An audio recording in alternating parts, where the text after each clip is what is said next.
of Avaris, crown city of Egypt, home to the Pharaoh, God to his people, welcomes the chief steward and the head of Pharaoh's guards, the most honored Potiphar!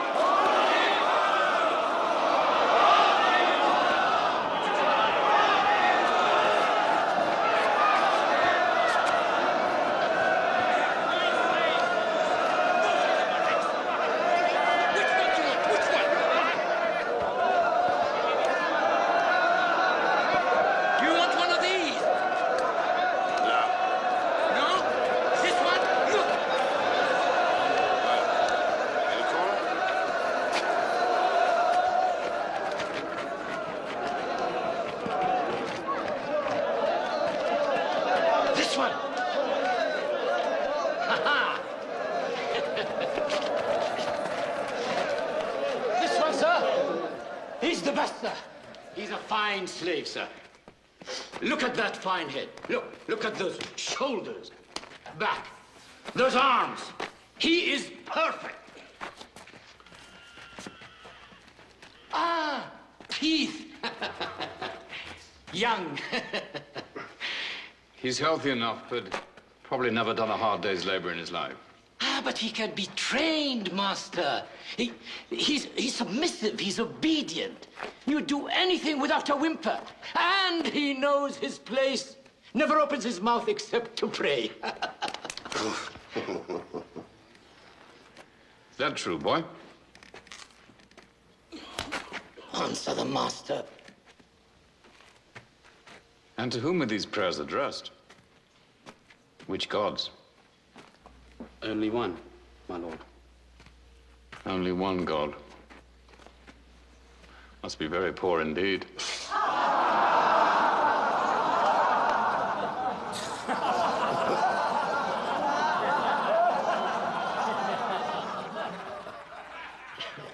Well, boy.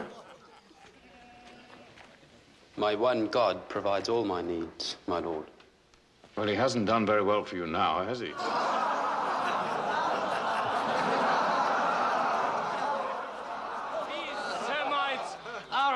Superstitious lot, my lord. These what? Semites. Semites? Semites. But when they are not praying, they work very hard. Hard workers, are they? Yes.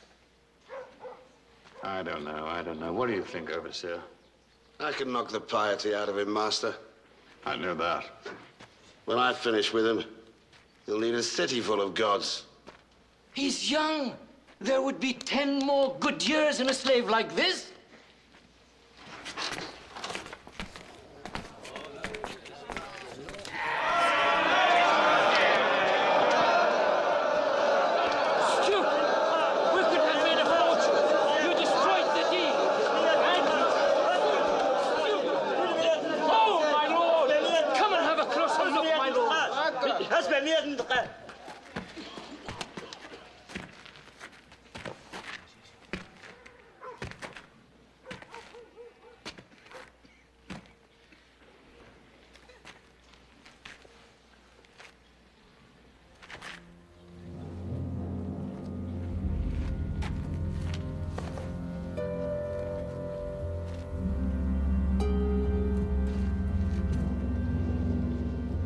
The boy's amusing. For a good price, I'll take him off your hands. He wants it! Did you hear that? He wants it!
each day.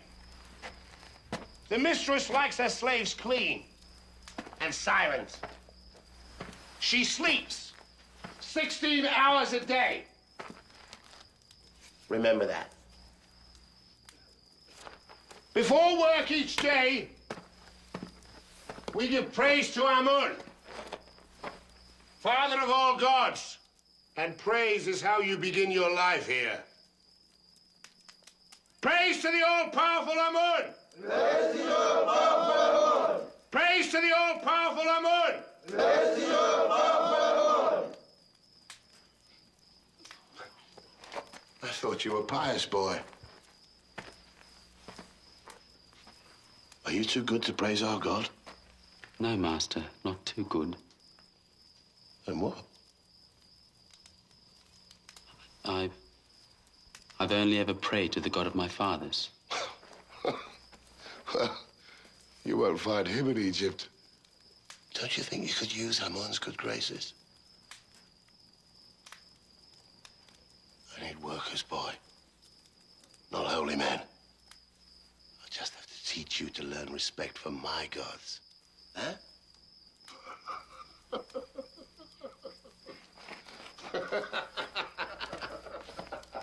Now sleep!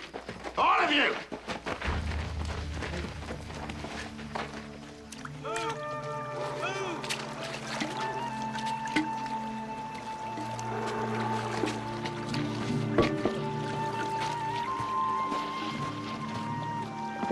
Nobody in the water. Down with thee. Oi, you gentlemen, the shade.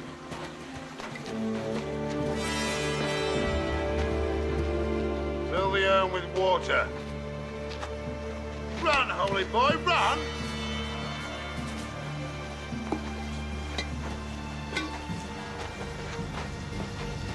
I said run!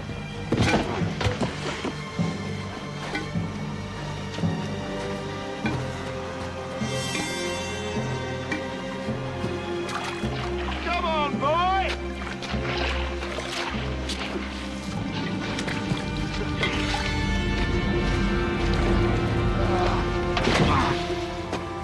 Where's your God now?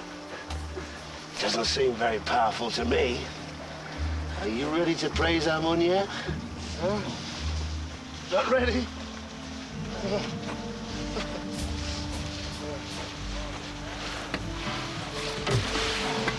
You spilled the water! Refill the urn. Now.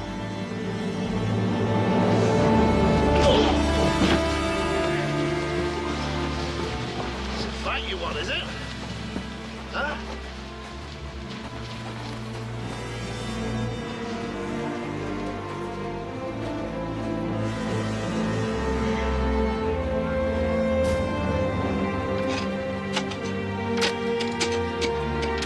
Come on, put your backs into it.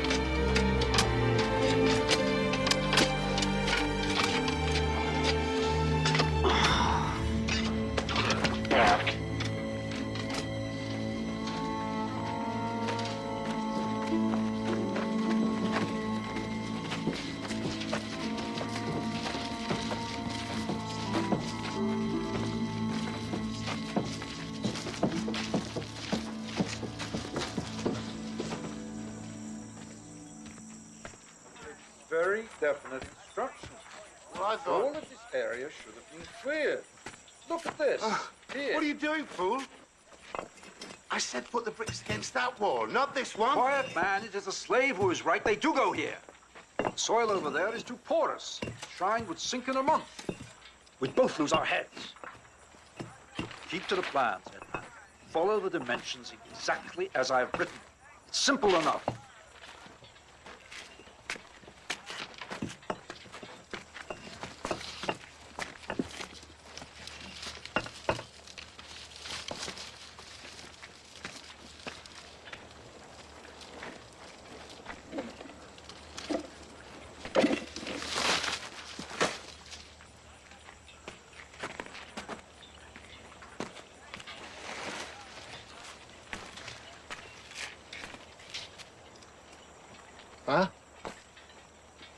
No good to me. I can't read, idiot. I can. Slave who could read.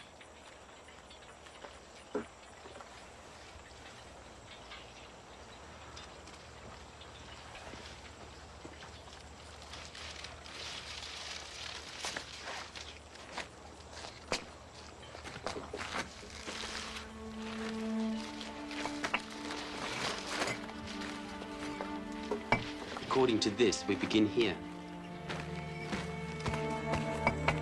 That slave, who is he? Joseph the Semite, mistress. He understands drawings? Yes, mistress. Explain his bruises.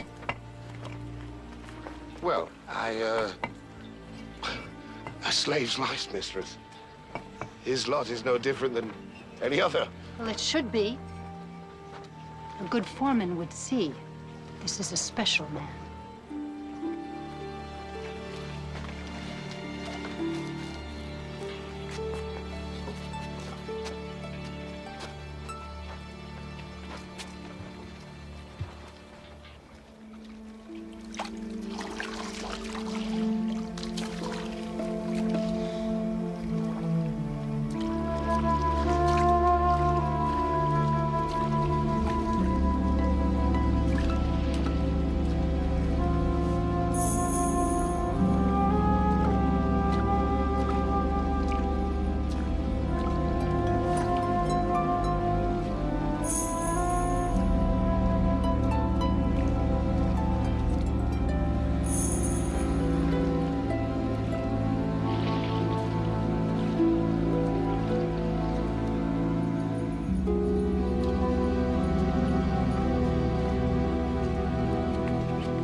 My wife wishes to compliment you, architect. The garden is an absolute marvel. It's quite lovely. Thank you, mistress. I wish only to serve. You've served well. I owe you a special gift. Name a prize.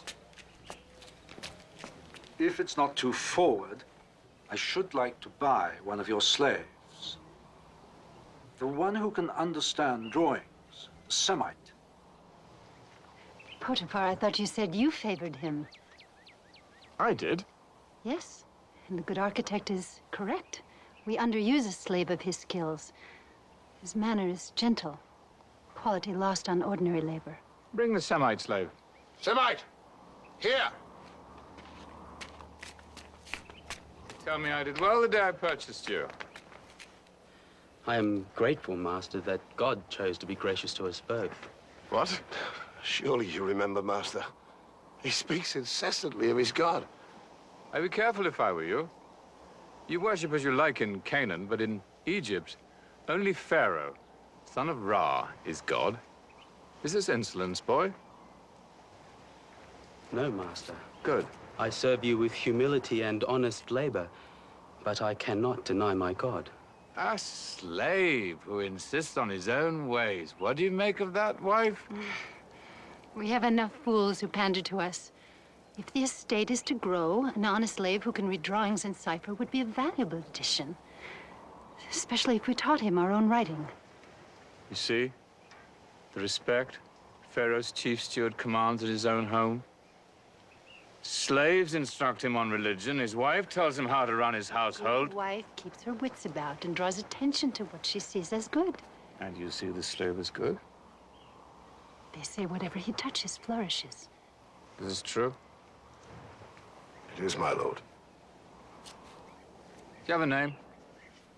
I am Joseph, Master. Joseph, son of Jacob. Joseph, son of Jacob. Do you think you could bring some order to my household if I brought you out of the fields? To be out of the fields, Master, I can do anything. Then out of the fields you shall be. We'll see just how matters flourish under your hands. Or the hand of your God. You'll have to name another prize.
We've already got as much in store as the whole of last year's harvest.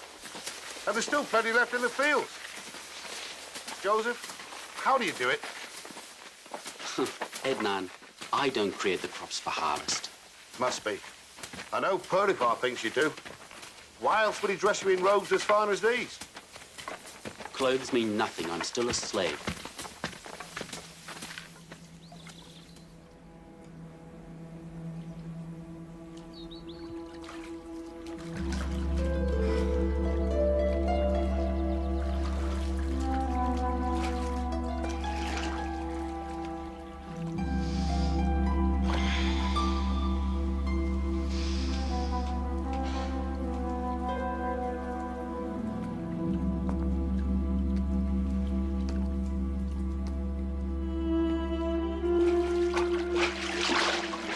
Please, you should not be here.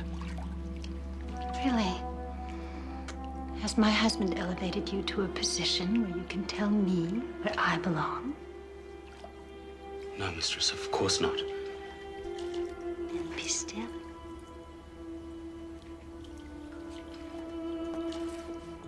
You have some dust on your shoulder. Here. Let me splash it on for you.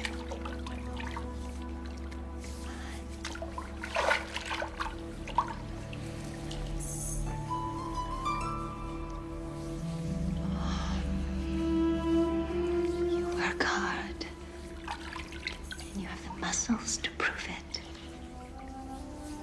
I'm told the barley harvest is even bigger than last season's. Yes, mistress. Joseph the Golden. My husband is convinced that your God is behind all of his success. That you are the key to everything he's ever hoped for. My God provides for me. Would he grant my wishes if I were your friend? Please, mistress, I am only flesh and blood, and you press the limits of my strength. You dare restrain me? If my master knew why, he would understand. Really? Is it my fault you lured me here to take advantage of me? He knows me better than that. It's my word against that of a slave. Huh?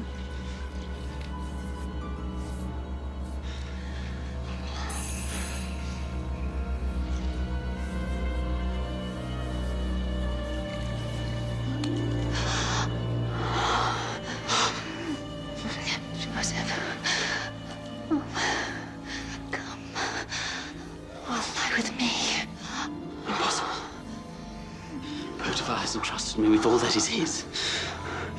The only thing I cannot touch is you. How could I betray your husband's trust and sin against God?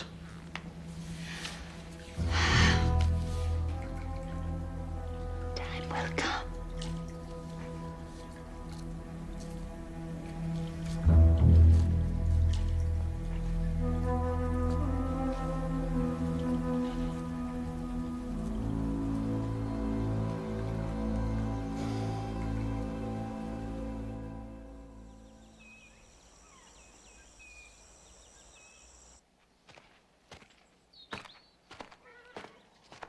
Joseph. Mistress, Joseph. I thought we understood each other. Oh, I understood you. But I think you misjudged me. So, I've decided to give you a second chance. Stop!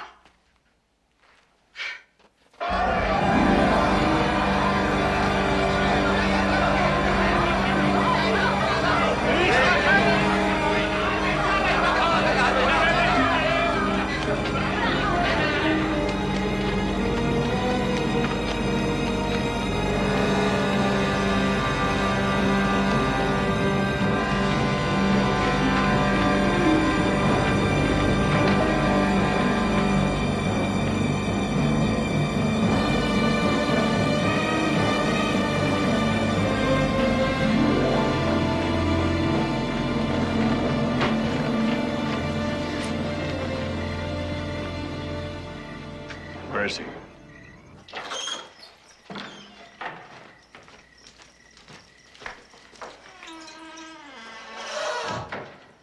What my wife's maidservant ran to tell me, is it true? Would you have me call your own wife a liar, Master?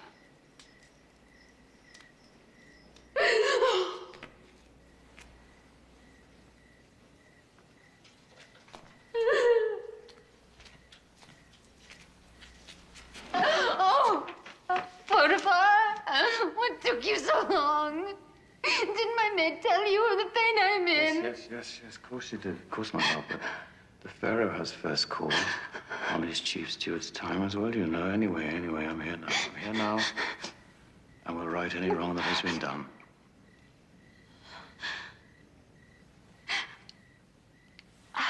I was alone.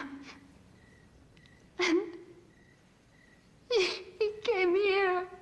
Came to my chamber. On what excuse? That's exactly what I said.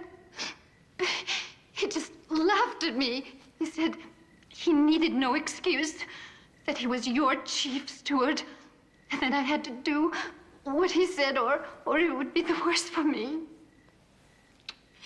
He grabbed my arms, forced himself upon me. I screamed and I pushed him away, and I scratched wildly at him. You scratched him? Yes, with the power of the goddess Bastet with me, I drove him out! I see.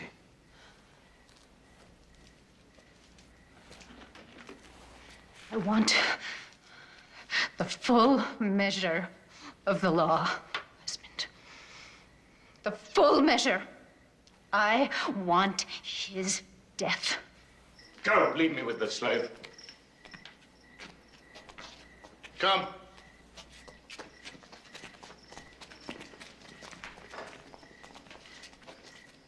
I thought I could trust you. But you can, Master.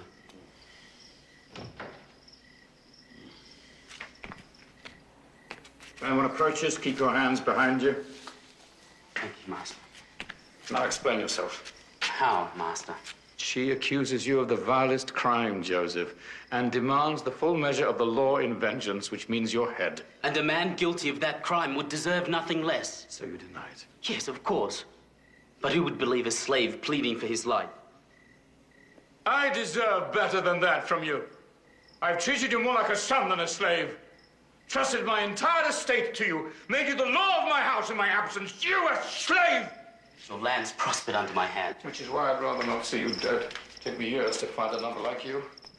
Is there nothing you can say in your defense? Only if you allow me to speak openly. As though I were a free man. So be it. But on this occasion only, and no one must ever know I allowed you such a liberty. You know you can trust me. I would never betray you, not after all the goodness you've shown me. Wouldn't you call forcing yourself on my wife a betrayal? Of course I would. And I repeat, I would never betray you.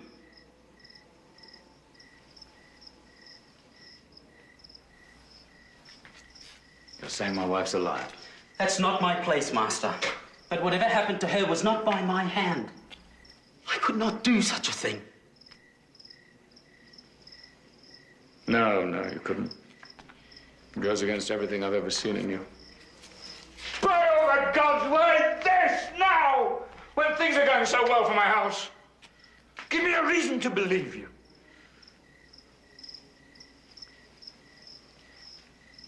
When the blood runs hot, a man forgets his acts have consequences. I have seen the evil that comes from rape. It is hateful to me, and an abomination in the eyes of God.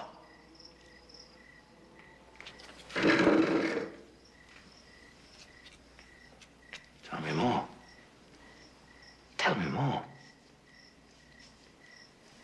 Give me a way of proving this isn't the way of a man like you. These are old memories, Master. Thoughts of a better time before my slavery. And thoughts of a great pain. If you value your life, Joseph, you'll share them with me.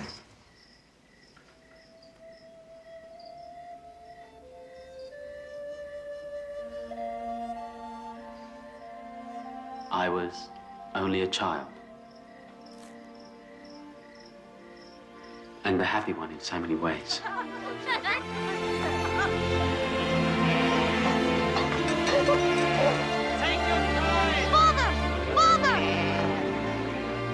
During a long and hard journey, the Lord, our God, watched over us and brought us to a fertile plain near the Hivite town of Shechem. Joseph, gather the others. Here, my father Jacob said we should raise our tents. Quick! Father says you must come. There were my 10 brothers, Reuben, Simeon, Levi, and Judah. Dan, Naphtali, Gad, and Asher. Issachar, Zebulun. It's time! It's time! It's time! And there were his wives, Leah, who bore my father's first sons. Rachel, my mother, the one my father loved most. And the handmaids, Zilpah and Bilhah. And my sister, Dinah.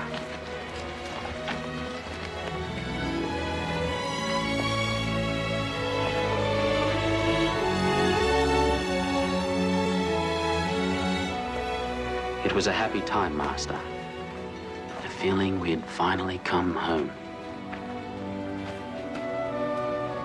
The Lord is truly our shepherd. He has fulfilled the promise made to me at Bethel and has led us safely back to the land of my fathers.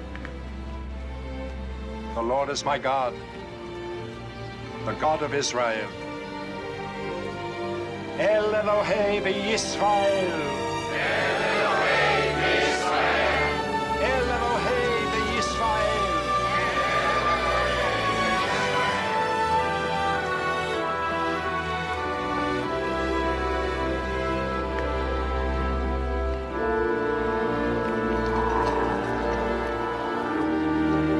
Who are they?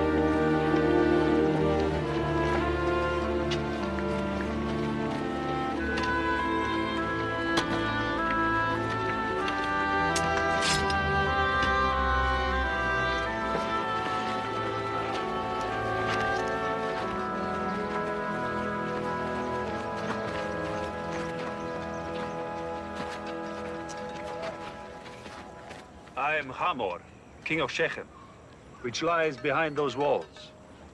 This is Bera, my counsel, and this is my son, also named Shechem. So there be no doubt as to what the future holds for our city. I am Jacob, also called Israel, and these are my people. We come in peace in search of a land our God promised would be home for us. I see. And which God is that? We have only one.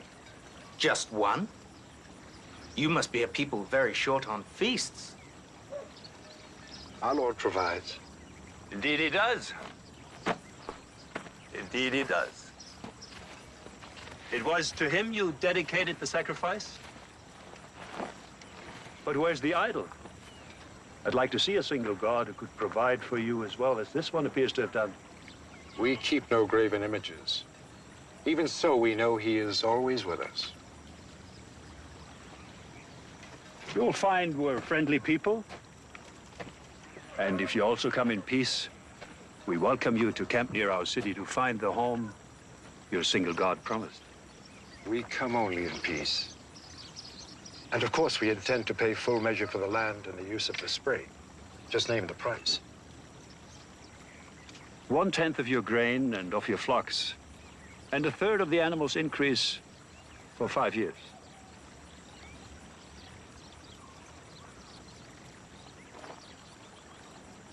Done.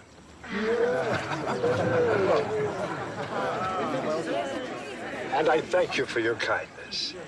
We shall be worthy neighbors. Neighbors, yes. Strangers, no. In a week, we honor the goddess Astarte, with a marriage followed by a grand feast. You must join us. But we're so many. Then, at least some representatives.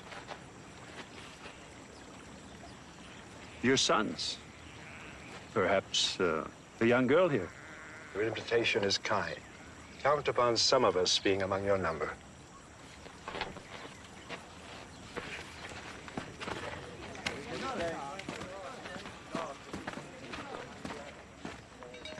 I don't like it. They're fat townspeople. I say we keep our distance, and if they give us trouble... Always the sword, Simeon. Is the hard way the only way you know? It's the surest way. No, the only sure way is the way of the Lord. As he has brought us thus far, he will continue to guide us.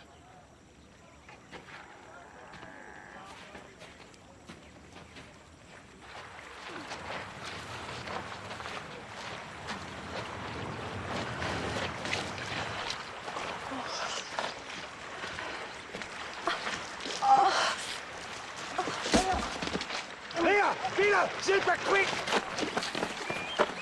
It's nothing. Nothing. This new child of yours just keeps telling me that he's almost ready. Are you all right? Yes, it's nothing. Go. Go. Go. It's all right. You must take better care of yourself. There's no need for you to be doing this heavy work. No, it's better that I work here with the others. There's enough anger boiling under the surface as it is. Under the surface is where it will stay. Why else settle here, even pay more for the land than it's worth, if not to give you a chance to rest before you give birth? Because it's also proof that the promises are coming true. We will inherit the land that God promised to Abraham. I know that you accepted his terms so that I could be settled when I have our second child. But Jacob, the others know it too. Rachel, I've made no secret of my love for you. I never have. You're first in my eye and my heart. Second, Jacob, second. Joseph comes first with you.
Wait, my dear.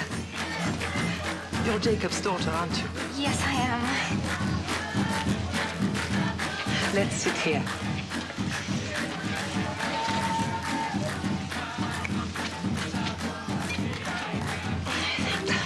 Now enjoy yourself. This is a feast.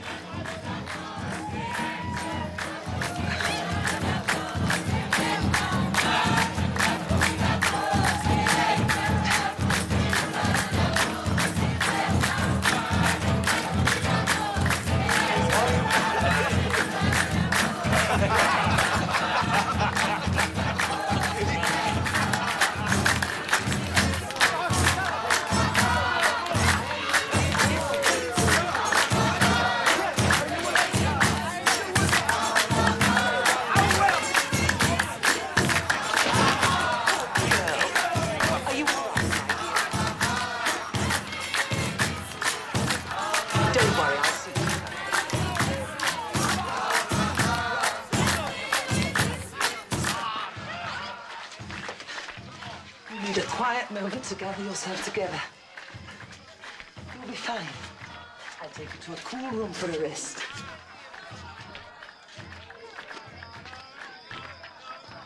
You need to rest. Lie down here for a while. You'll be fine.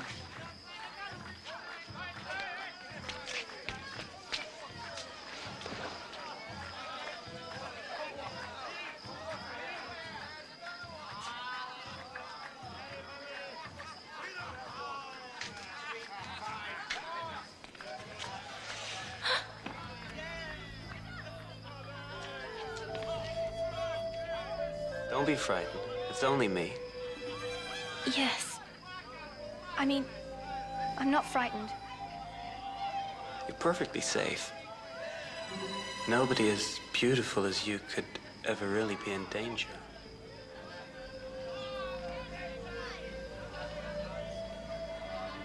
You're a woman who can have anything she wants. Yes. Not really a woman, just a girl, really. No, a woman. Whose face haunts me at night, whose smell makes my head spin. Please, I have to go. I shouldn't be here. This is exactly where you belong. With me. Stay away, brothers. Simeon!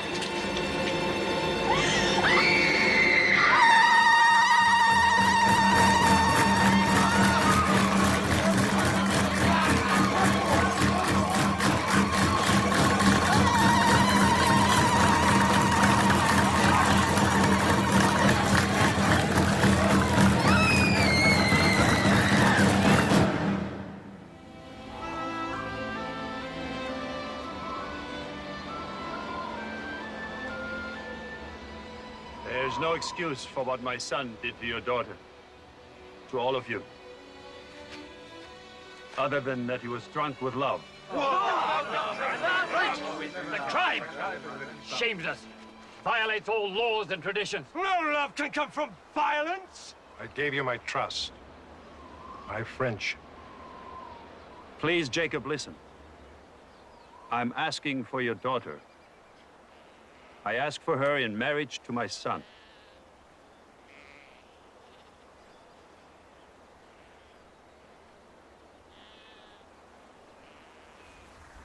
I'll do anything, whatever you ask.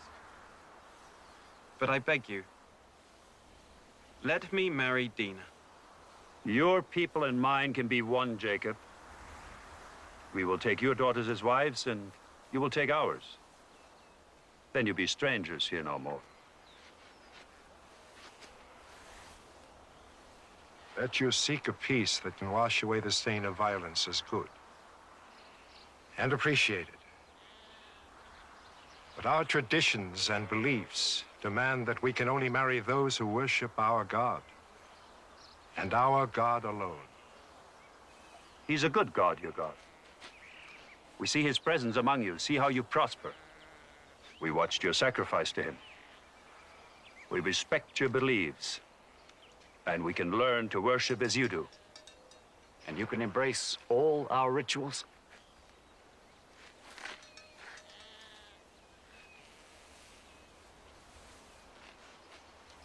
We both have much to think upon.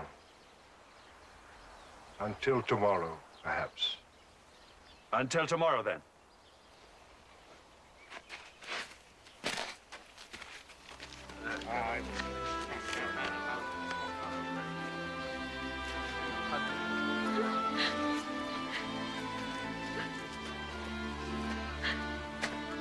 Be strong.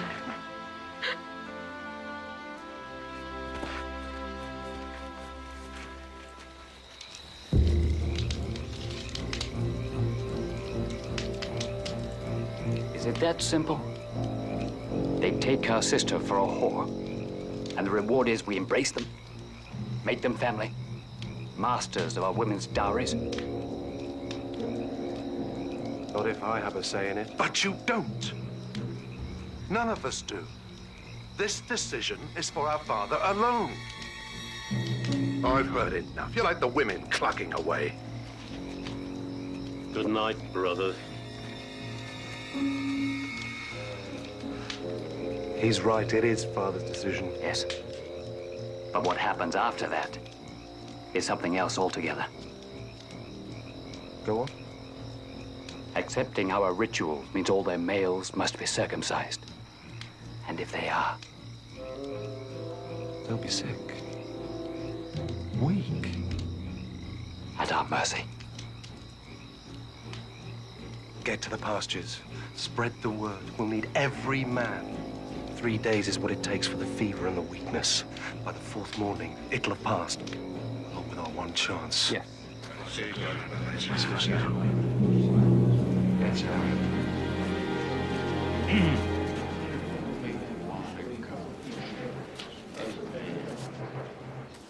Well, Israel, have you thought upon it? I have. And I see great wisdom in your offer.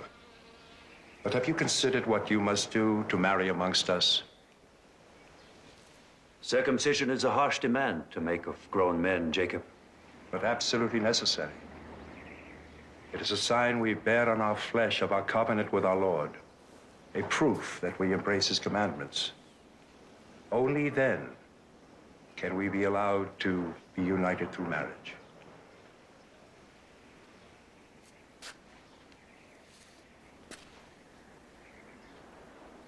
So be it. Our men shall be circumcised, and we shall be united in peace. A new and strong people.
Madness! Insanity! How in your hearts could you have done such a thing? Ruthless, merciless. Is this the good way, the right way? You have brought ruin upon us. Someone had to defend Dina. She can't be treated as a whore. She was to be treated like a bride.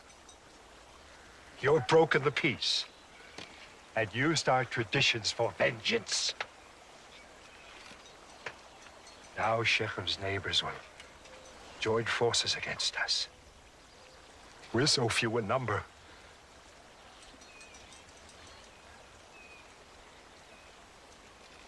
Gather our things. We must leave this place. We must leave this place! Gather our things!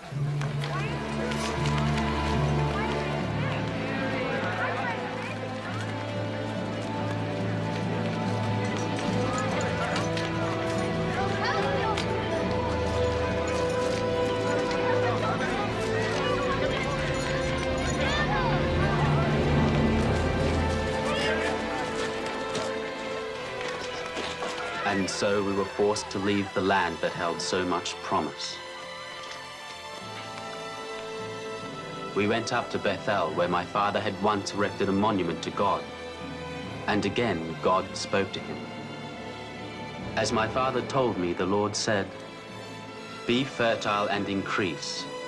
A nation, an assembly of nations shall descend from you. Kings shall issue from your loins. The land I gave Abraham and Isaac I now give to you, and to your offspring to come I will give this land."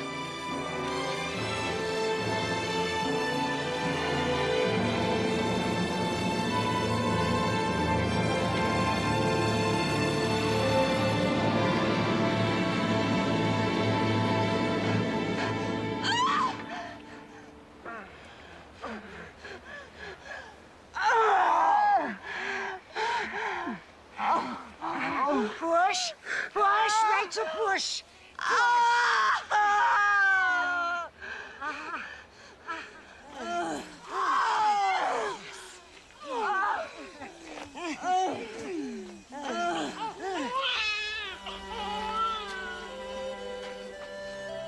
You have another son.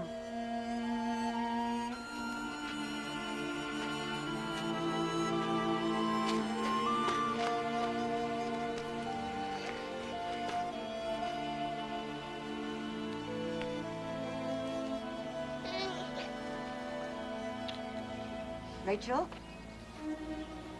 Rachel? Stay awake, Rachel! Jacob! Rachel? My sister! Rachel! She's dying! Oh.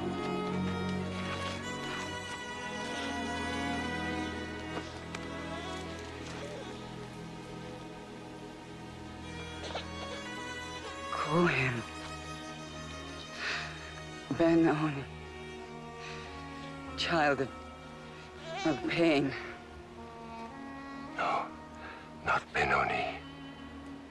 Benjamin. Child of happiness.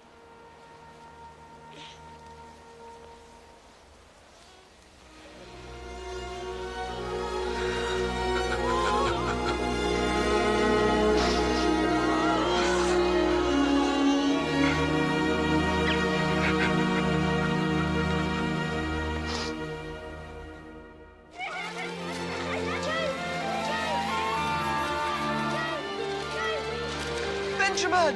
Benjamin! Benjamin! Josie! Benjamin! Oh! Oh! Catch you, Benjamin! Whoa!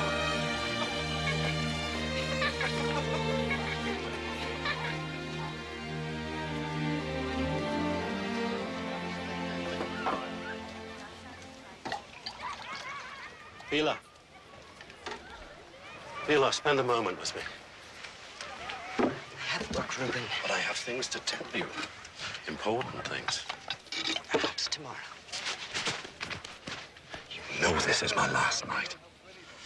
When Jacob returns, I must go out with the herds. No. So, this is my last chance to speak to you privately. That's impossible, Reuben. I belong to your father. For now, Bela. But I am the eldest. And all the concubines that belong to him now will belong to me sooner or later.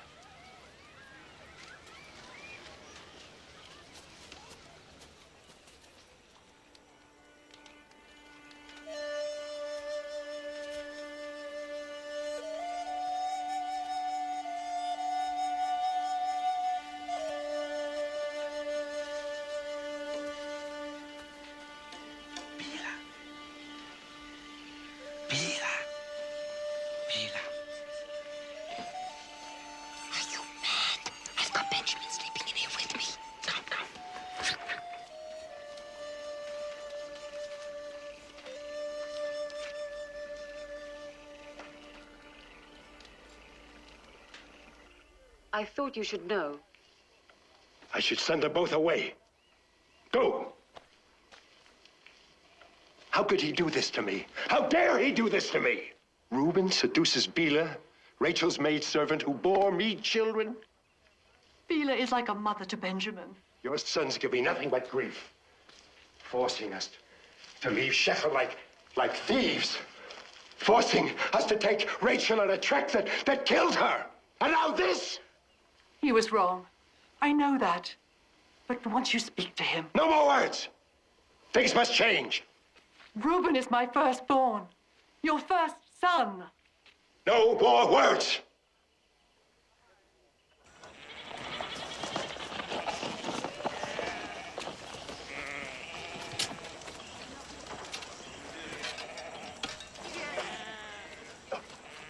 One phase of the moon, then you return to help with the harvest.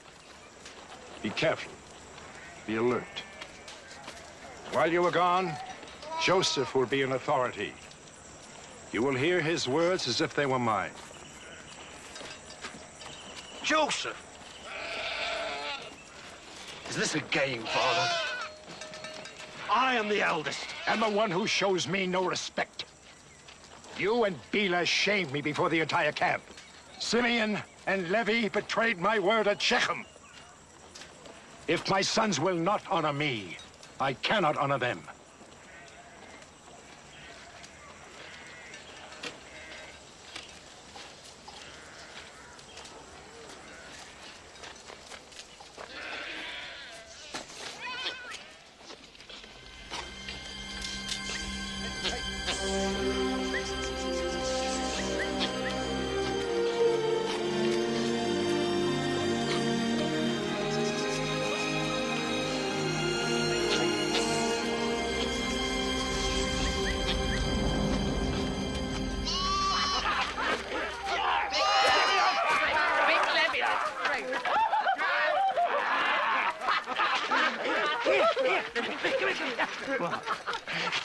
See what Joseph does. Make him eat it. Go on.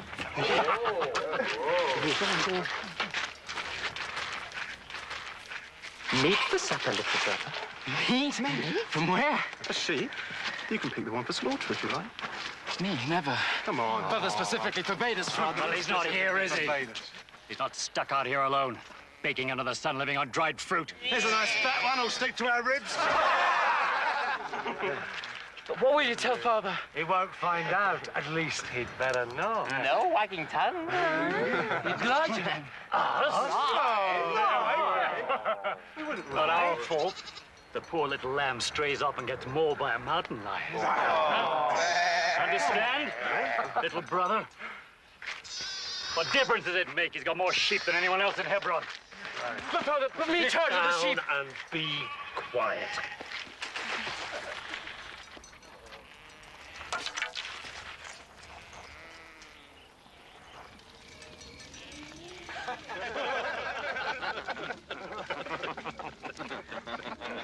Come on, Joseph. Have something to eat. It's only a lamb. Poor little thing, mauled to death by a mountain lion. Eat. I'm not hungry. Look at the hide. Any fool can see it was killed by a wild animal. A close look. Hey!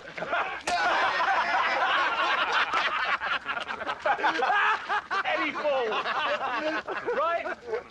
Brother? You take me for a fool? I've been a shepherd my entire life. I know the problems shepherds face. And I also know their tricks. Father, we... Silence! Now take it away! Get it out of my sight!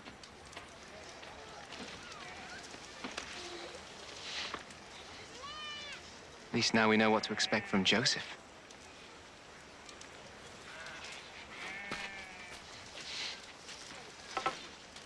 Betrayal. He's a spy.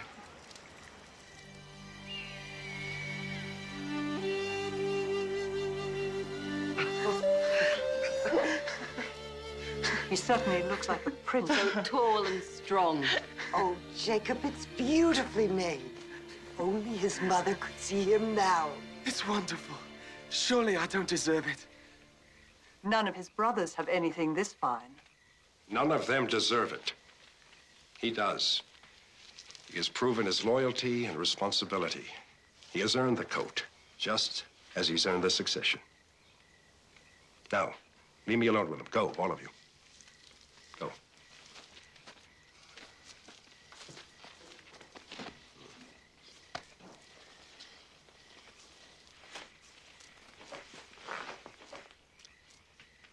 I'm honoring you, Joseph.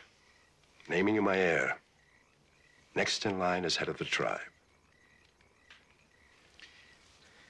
You can count on all your sons, Father. Some more than others. Simeon, Levi, Reuben. I can never forget what they did. The coat is a mark that you will carry on the line. When you wear it, remember, it is a robe of honor.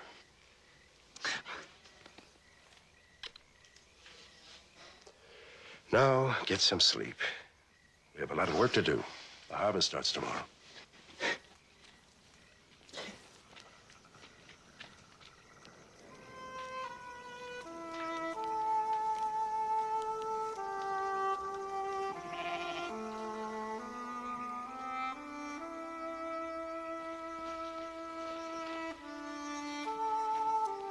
Joseph, tell me again what our mother was like.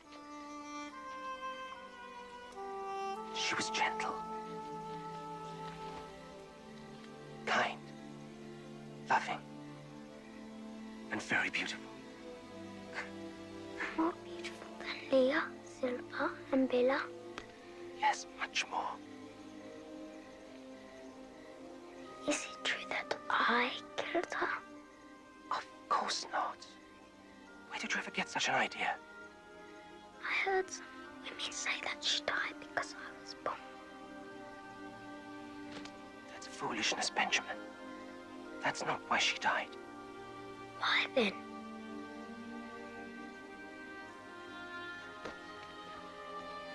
I don't know why, Benjamin.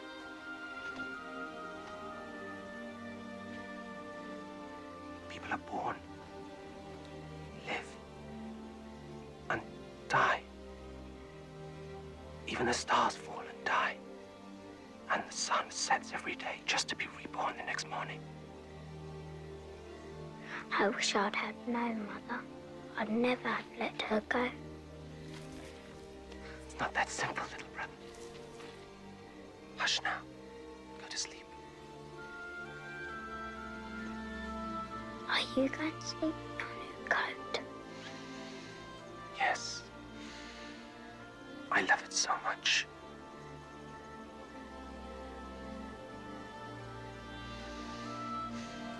I must sleep now.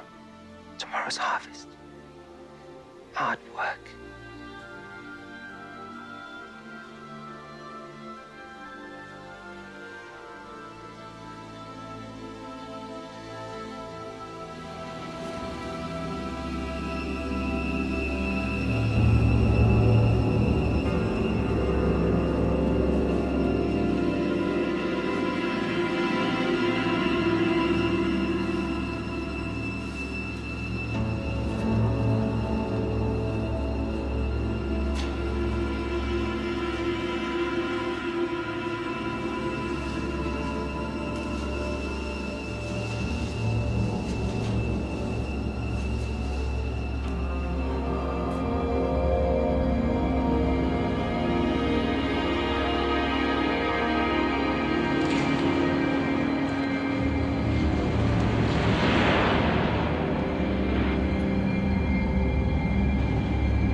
So, then, we all began to bind our sheaves and brought them together and set them upright. And as soon as they were on end... But don't stop now. What happened? Then, your sheaves all prostrated themselves. They bowed down before mine. That's it. Taking all I can. Boy's gone crazy because of Father's promises to him. He already thinks he's our master. I also had a dream. In mine, there were 12 piles of manure. The smallest one walked and talked and told tales. No, be serious. I've had enough of him. It's time we had this out. Tonight, after the day's work.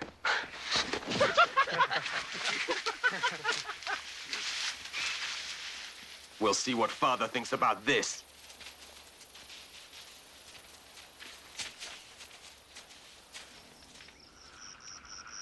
So we all began to bind our sheaves and brought them together and set them upright.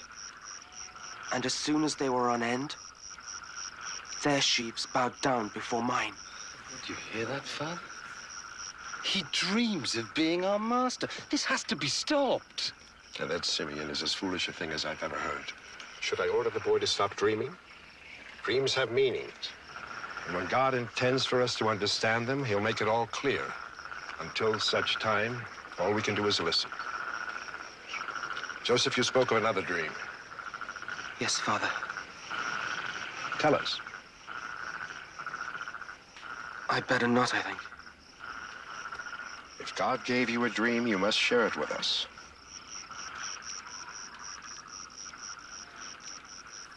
I dreamt the sun and the moon and the stars paid homage to me. I don't know what that means. Am I the sun, perhaps? Surely not. Your mother, the moon, your 11 brothers, the stars. I mean, should we all bow down to you? Now you've listened to this madness, perhaps we can go back to the way things were, the way things ought to be. Yes, I'm sure you'd like that. But Joseph's dreams do not change what happened at Shechem, or with the lambs of the fields. Dreams do not change my decisions.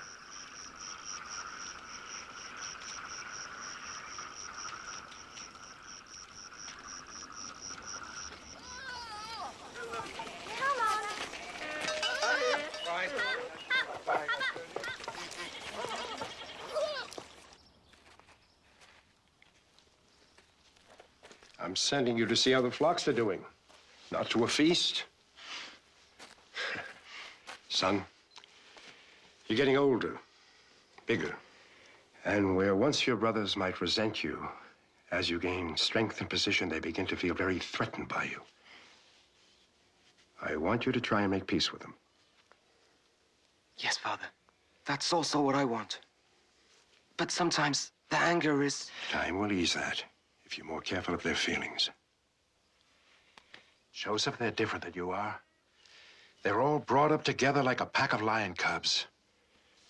You and Benjamin are the children of my old age. You were given more attention, perhaps, but your brothers see that as more love. We both must help try to make them see the truth. Understand? Yes, Father. Good. Then go safely and with a steady pace. You should find them within a 2 days' journey.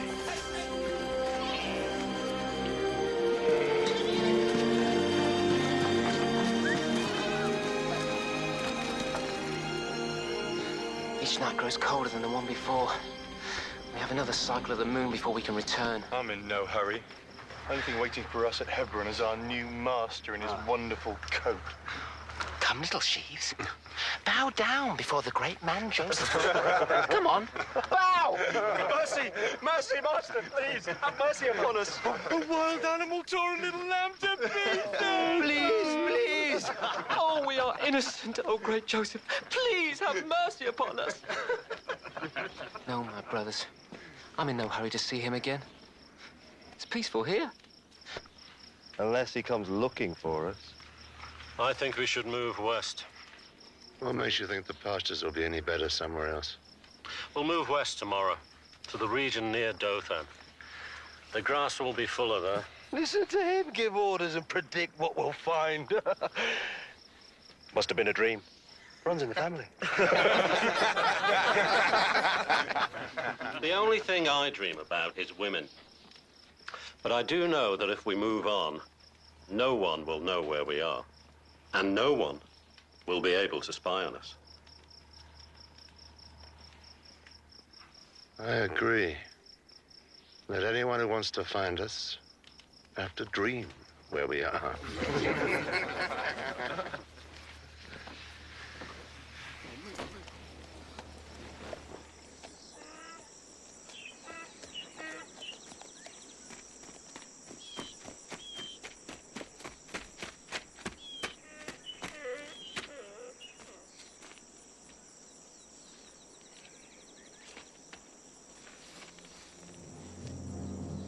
What are you looking for? I'm looking for my brothers. They're pasturing the flock somewhere near here. They moved on. I heard them say they were going to Dothan. Thank you.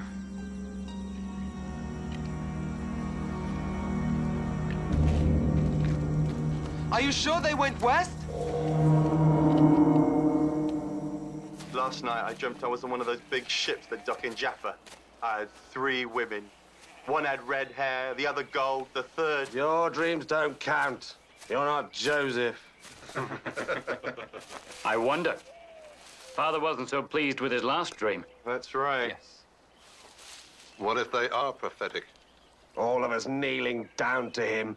Father, too. Sickening. Stop it. It's only a dream. We'll end up bowing and scraping to him, crawling to beg for favors. Stop it.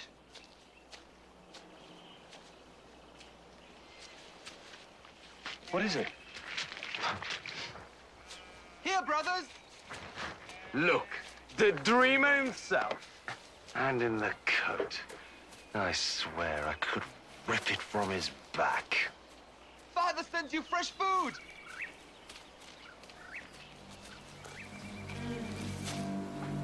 I say we kill him. What? I say we kill him. It's the only way to be done with him once and for all. Hold your tongue. Don't even think it. No. Simeon is right. To kill him? Never. If it's to teach him a lesson, then throw him in a pit. But you don't spill your brother's blood. Why not? It could happen. A long journey by himself. Thieves. Or a mountain lion. Wait. We tried this with the lamb. Father saw right through the lie. Imagine what he'd make of this. The fact that he caught us in the last lie would make this one all the more believable. Yes. He'd never expect us to lie a second time, especially about Joseph. Brothers! Well, this is the only chance you'll ever have to be done with him. That's right. To assume our rightful place once the old man's gone. Let's do it. You lost your minds. You can't spill a brother's blood. Have you thought of the curse which will fall upon us if we do this? Stop it! Stop it now before it's too late! Stop what? Ignore him. Don't speak to boys who come to work in groom's clothing. We come in search of more tales to tell. Father wants a report, and he thinks I'm the one to do the job. He told me... Forget what he told you. You report on me, and it'll be the last thing you do. Simeon! I'll do as Father instructed. Simeon, stop it! I'll do as Father tells me. And your warning smells of too much water. Hold him! Stop it,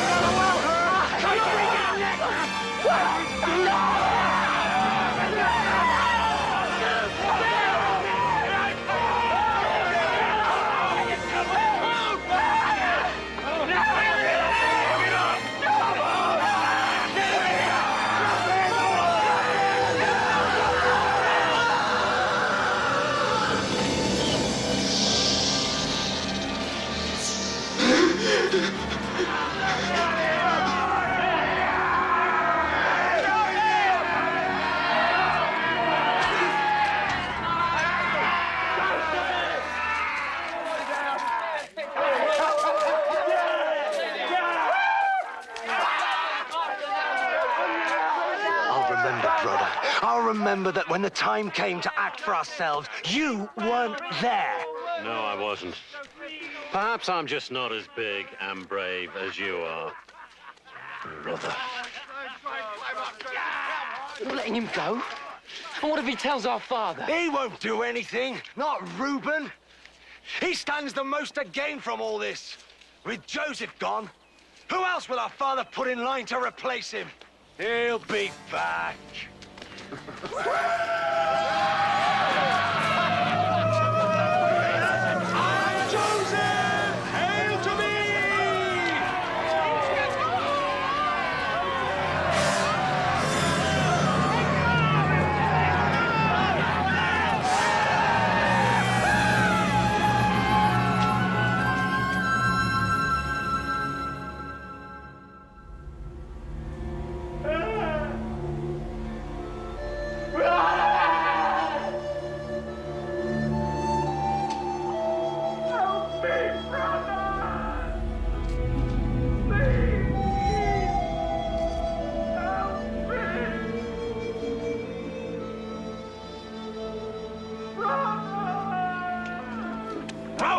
You sitting and moping like women. What's done is done. Now let's get on with our own business. The boy is our business. Was, brother, was. There's no turning back now. And if we pulled him out? From the well where you helped me throw him and have him tell Father what we did? At least he's not dead. Well, I mean, we could always tell Father we're just trying to teach him a lesson. And Father will teach us a thing or two. The flocks are his, the tents, the food, everything. I've worked too hard to be disowned and left with nothing. No, brother, we'll have to see this one through. Because what our Father doesn't know can't hurt us.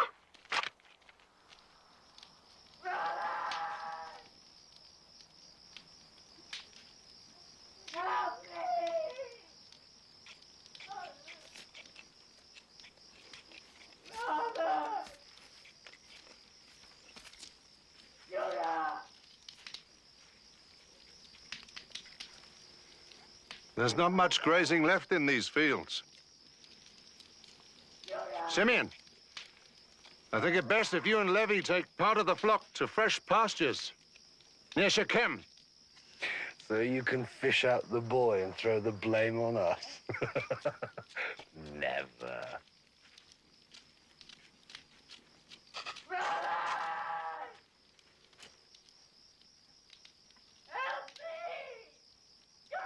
Oh, do something, Simeon, before we all go insane! We should have killed him.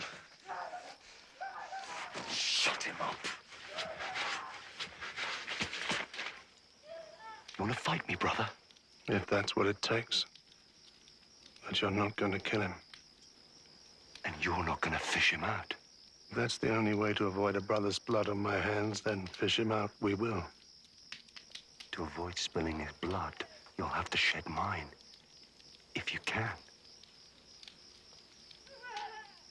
But I'm a reasonable man. I'll give you till dawn to come up with another suggestion.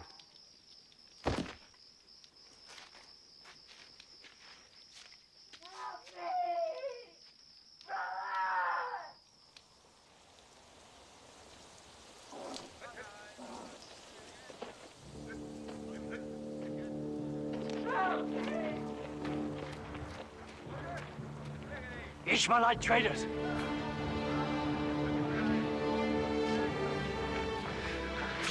Now the boy must be killed before they hear his damned whining. No. They're the answer. Them? How? They can take him for a slave. Down to Egypt.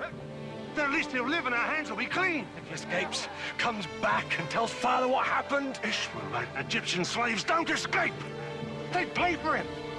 There's money in it for all of us and no blood.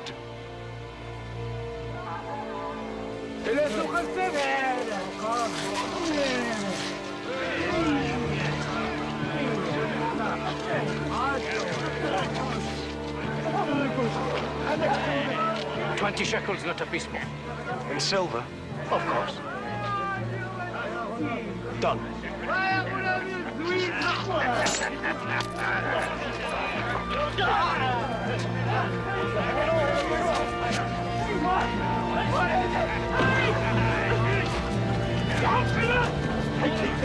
'Brother! Help me! Please! Brother!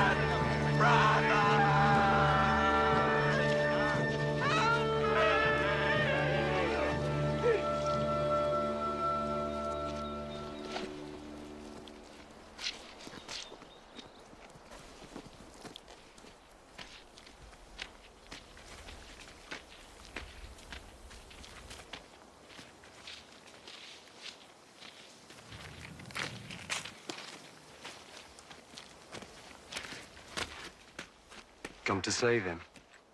I won't have his blood on my hands. It's too late for that.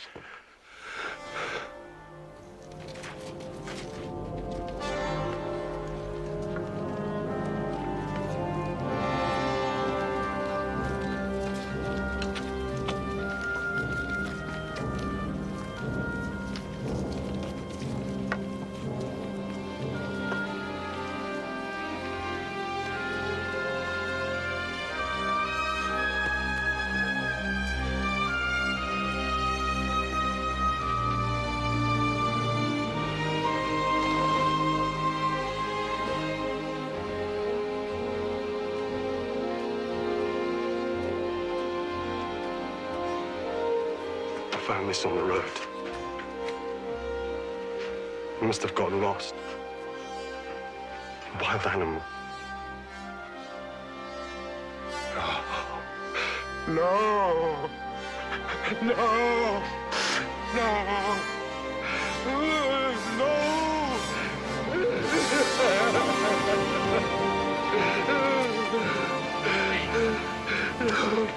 No!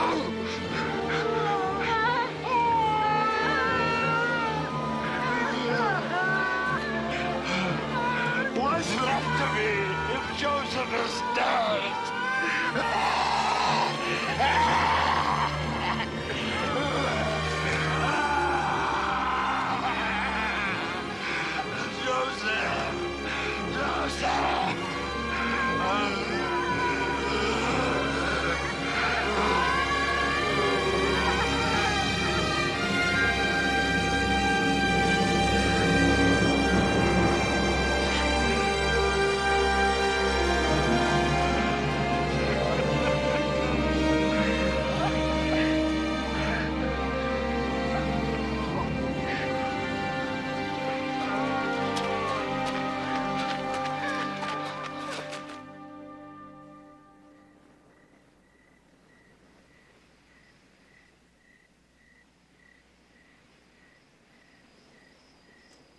Here then, Master, is my version of events. And may the Lord my God stand by me as I speak only truth, and desert me if I lie. If you lie, I will kill you. It was the last day of the harvest festival. The gratitude to the gods. I set about arranging the house, believing it to be empty.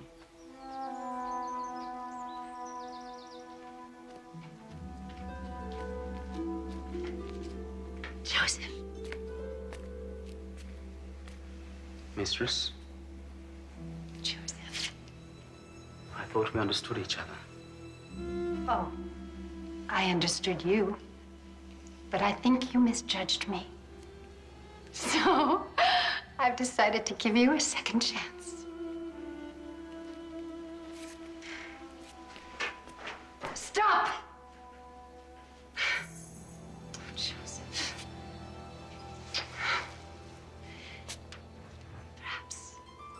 Perhaps if we talked more, became close, perhaps you might see me differently. You might see how melancholy I am. My husband is so busy all the time. Loneliness is a terrible thing, Joseph. I know you hurt, but... You are not a common man. Where does the mystery come from with you? Where are you from? This house is my home now. Tell me about your father. You once said he was a prince. Does he have many herds of animals? Servants, fields? Yes. So he is a powerful man. Do you think he is happy with his wealth? I don't think my father's wealth brings him much joy. What would? I expect if he could see me again. No, your freedom is within my gift. Yes. But I can't. It would offend God. You know you want me. Look how you're shaking. You want me as much as I want you. Come, Joseph. Come lie with me. Leave me! Stop! Who do you think you are, you fool? You dare lay a hand on your mistress? Ah, my husband would kill you for this.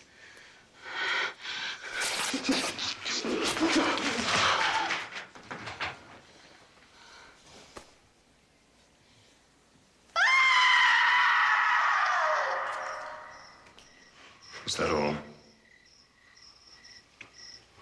As I swear before the Lord my God.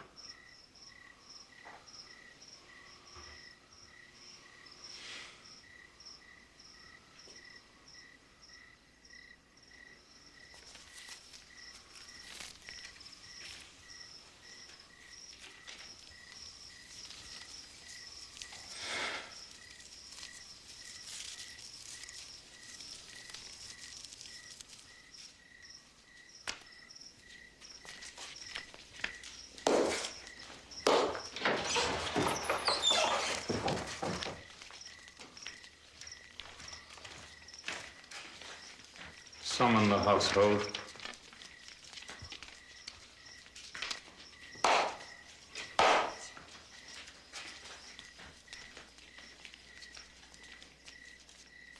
Good. Let them all hear him sentenced to death.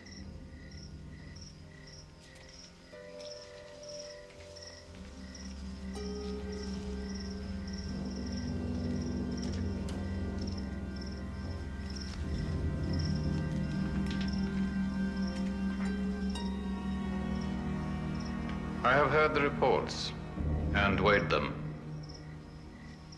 The slave is guilty. Here then is my decision. As I say it, so it be written, so it be done.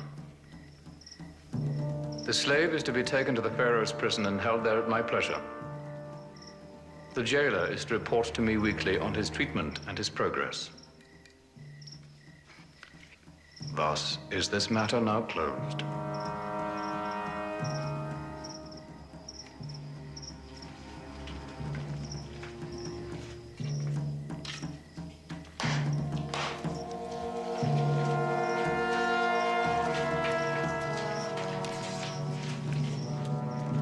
Bring him.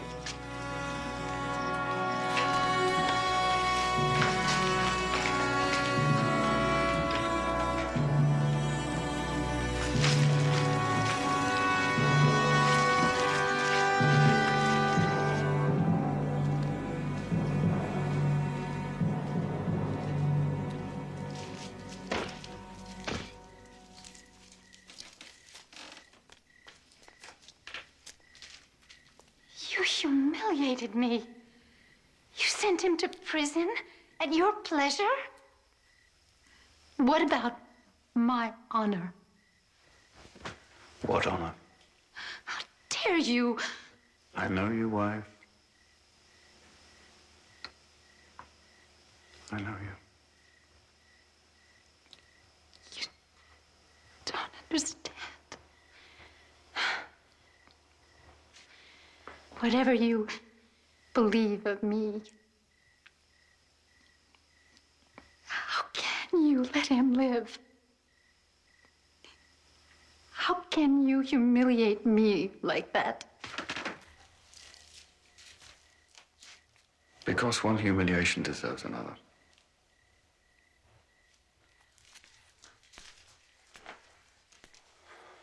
Wife. Anyone who knows Joseph also knows that if he swears by his God, he's telling the truth. What is more important to you? His God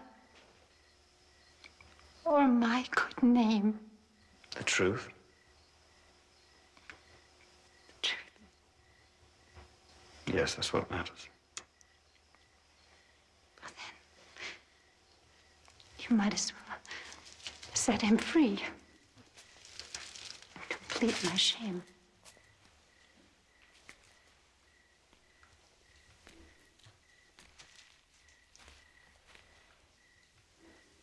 Wherever he is, whatever happens to him, he is free.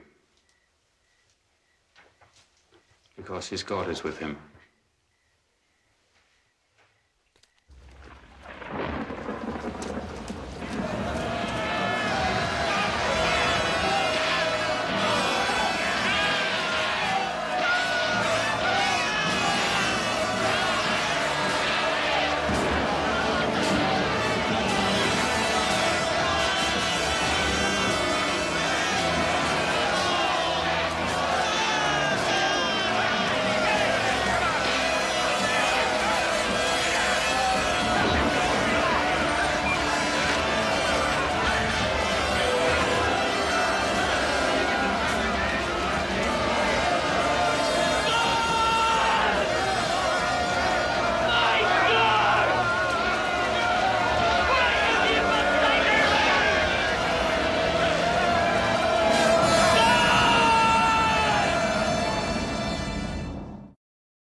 Pay heed to Potiphar, chief steward of the Pharaoh.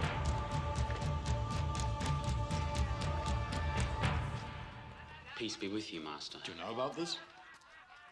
The warder said only to expect 2 new prisoners.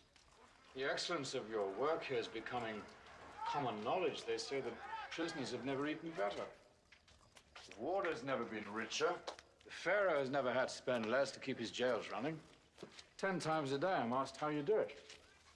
God blesses my work, Master. As I've seen for myself. And I know that one day he'll see me gone from this place. Well, he'll have to deal with the Pharaoh first. I'm not so sure they're on speaking terms. As you see, 2 very fine specimens. Fine garments, royal eye tattoos, and of station and breeding. Fat one is, well, was Pharaoh's baker. The scrawny one is cupbearer. Important men. How did they end up here? Accused of theft. Of Pharaoh's bracelet of the sun. The mark of the true sun god. It's gone. Missing. And Pharaoh's seers and prognosticators say that one of these two is the culprit. Then their lives are over. Probably. But you never know what can happen. And in case they ever get out of this place and find themselves restored at court, it would serve you well to serve them well. You understand? Completely, Master. You do this well, Joseph. And you can give me a valuable ally when the time comes to plead your case with Pharaoh himself. May your God be with you.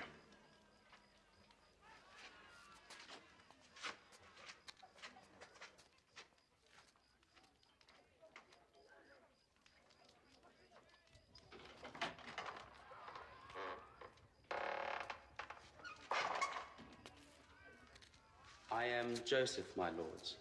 I have been instructed to attend you during your stay here. Are you the warder? No, my lord, his servant. You must be the Semite who does the warder's work for him. I am honored that you know of me, my lord. Huh? Yes. The court knows how well you serve your masters. And their wives. There are many stories that have no truth, my lord. Are you calling Potiphar a liar? Slave? No, my lord. Are you calling his beautiful wife a liar? I accuse no one, my lord. Really? Well, I accuse you, slave. I accuse you of staining Potiphar's wife's good name, of calling Potiphar a liar! Guard! Guard, come here! Beat this man with your whip! Careful, my friend. We are in his prison. His prison? He's a slave! Potiphar will thank me for punishing such insolence! Don't look to this slave for permission. I serve in the court of the Pharaoh, God on earth! Do as I tell you!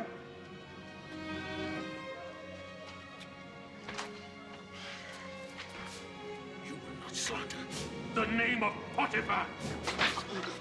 You will not slander the name of his wife! He will praise me for upholding his honor! Slave! Slave! Slave!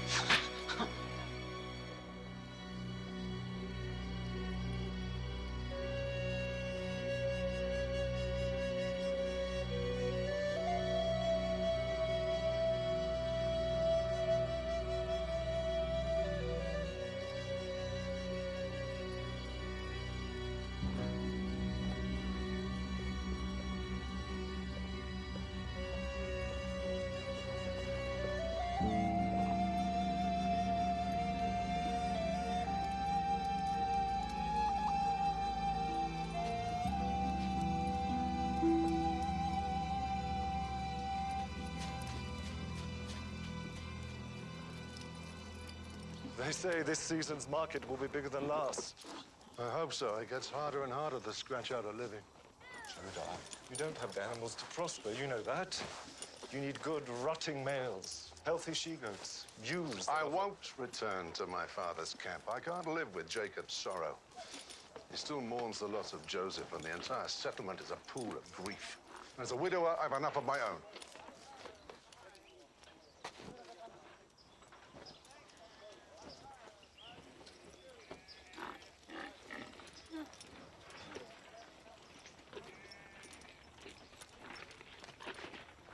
I will give your camel water, master.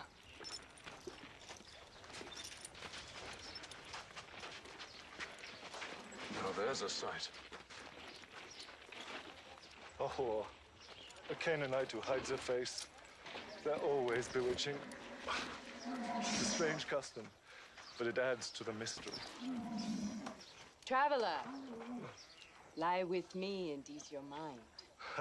By lining your pockets. Who can put a price on a moment's escape from the troubles of the world? I have no money with me. My friend is a recent widower. And while he may not have money with him, he does own fine flocks, perfect animals, the softest fleece you've ever felt. Though I can't say what someone like you might have felt. I see no herds. They're at the market. I could bring you a sheep on the way back. Tomorrow. And until then? Only my word. Then you can leave me your staff and seal as a pledge. Tomorrow, when you bring the fleece, I return them.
Life is hard on you?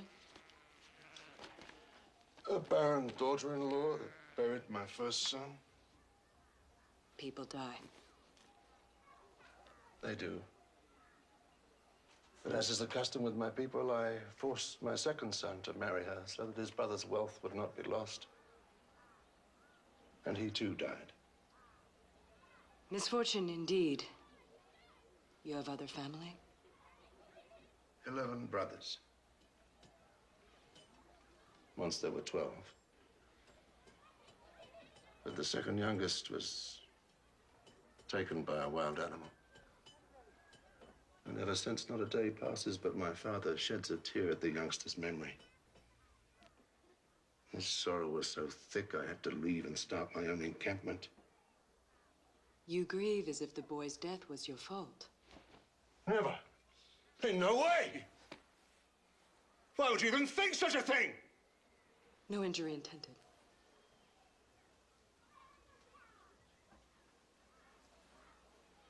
You're a very fine woman. Thank you. Until tomorrow, then. When I bring you your fleece and redeem my staff and seal.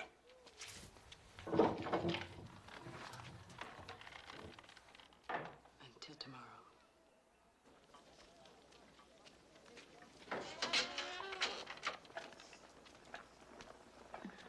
Pay homage to Potiphar, chief steward to... Peace be upon you, master. Call the door, Edna. The door. Come. The warder tells me your distinguished guests aren't sleeping very well. It seems their sleep's troubled by dreams. They're not alone. Strange dreams. Full of signs. As soon as I learned of this, I came myself. Because I know of your gift for reading the messages of the night. Hence a chance to redeem yourself by interpreting for them. You can't remain silent now that they know you have the special gift. How do they know? I'm due back at court. Pharaoh's men work night and day to retrieve the bracelet. They'll have it before long.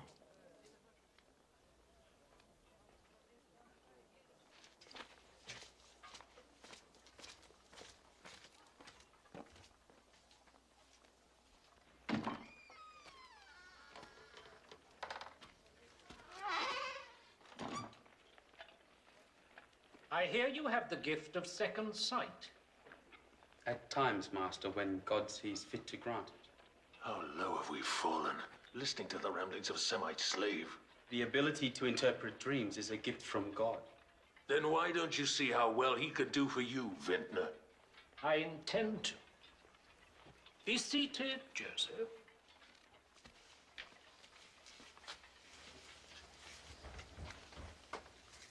Here is my dream.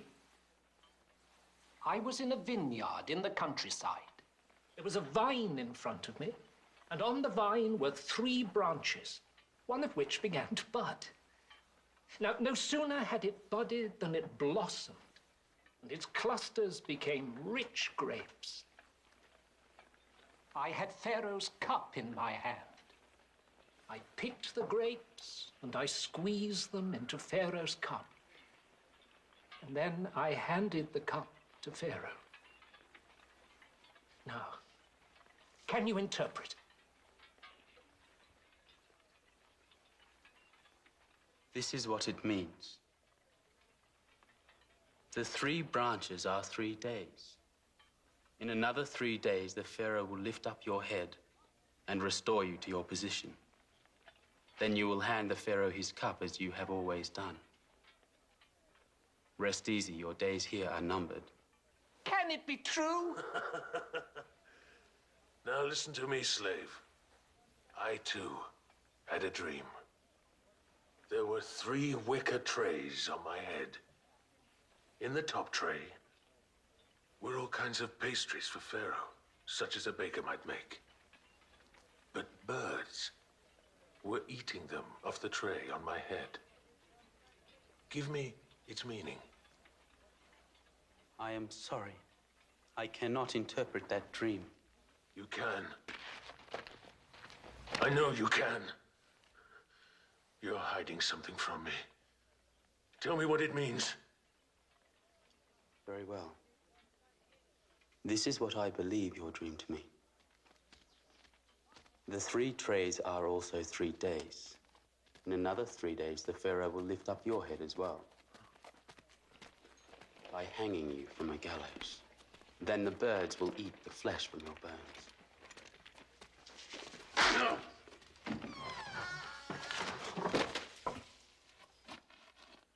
Pharaoh's bracelet has been found. Warrants have been issued. What does it say? She promised she'd be here. More to your good fortune, she's not. You kept your end of the bargain. If she's not here, then you get the sweet memory of her bed and get to keep your animals. I gave her my staff and seal as a pledge, remember? Come. I think I can find her home.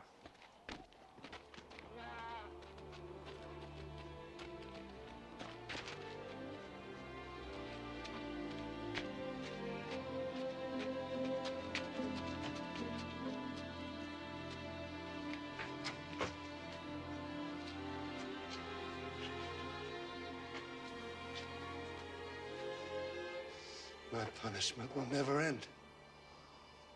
Never.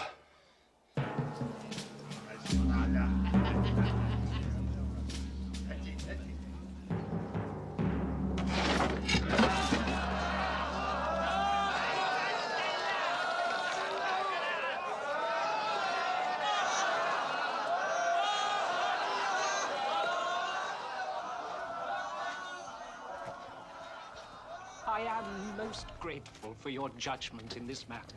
I always knew, even in the darkest days, that I could always... Yes. I trust my master's stay here was made as easy as possible. Yes, yes. Considering the circumstances.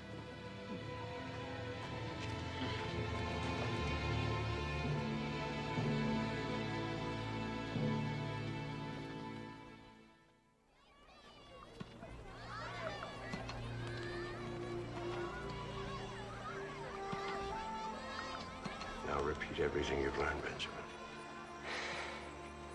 The table of the descendants of Terah, who was 70 when he begat Abraham, Nahor, and Haran. Father, you know I have the lines of our family completely memorized. Shouldn't I be helping my brothers pen the flocks? Their backs are strong enough for the job. For you, this is more important. You have to carry on the line. But I'm the youngest, Father. Reuben, even Judah. I've spent a lifetime showing me they're not up to the task. It would have been Joseph who would have carried on the line, but my other sons. It was a wild animal who took Joseph. You can't go on blaming the others forever. We must take our signs from God. In my heart, I know Rachel was called to give us the next in line. And with Joseph gone, that means you must keep our traditions alive. Maintain Abraham's covenant with our Lord. Blessed be his name. Now, young men, back to the tables. And the sons of Abraham were Isaac and Ishmael. And Isaac begat Esau and Jacob. And Esau, who was called Edom, took wives among the Canaanites. Father! Father! Quickly! It's Judah.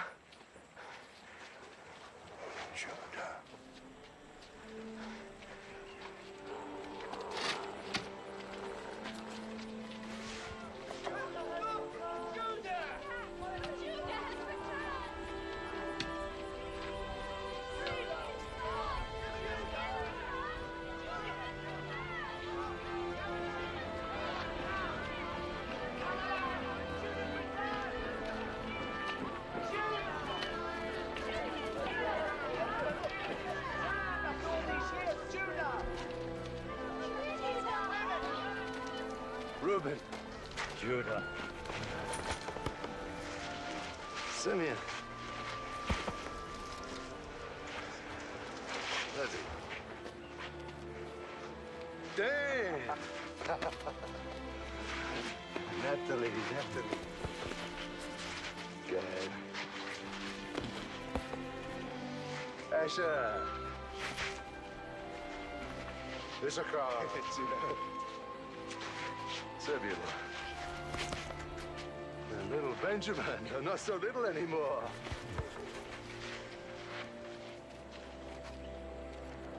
And my father Jacob.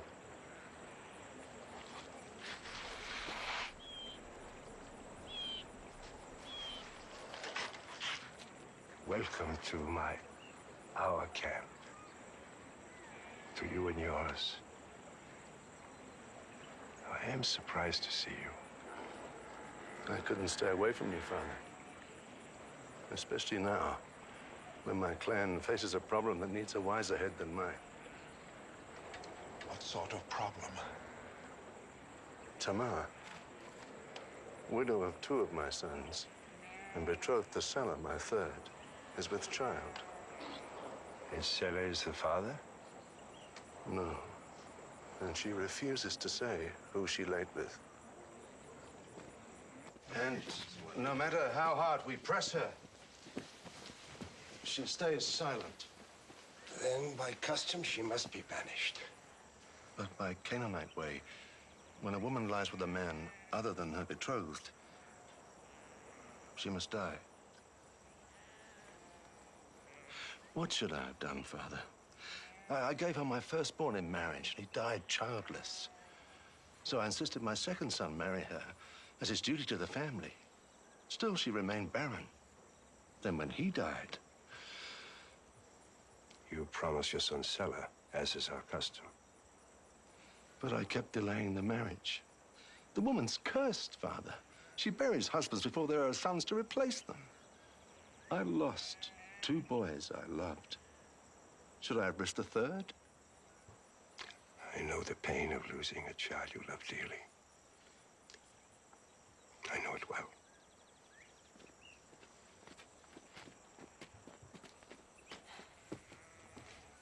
Yes.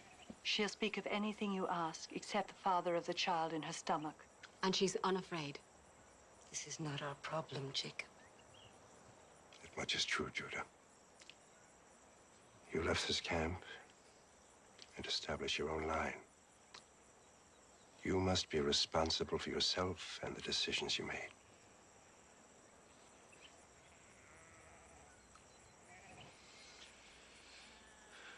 We'll take her back to our camp. There, by Canaanite custom, she must die.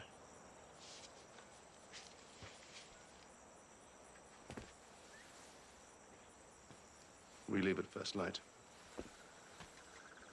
Fine-looking flock. Well, there is room for some out there to feed them.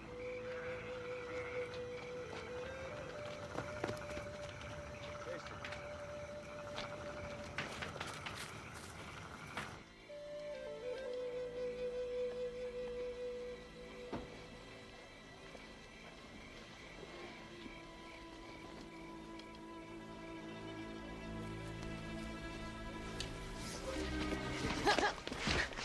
So what do you have, a knife?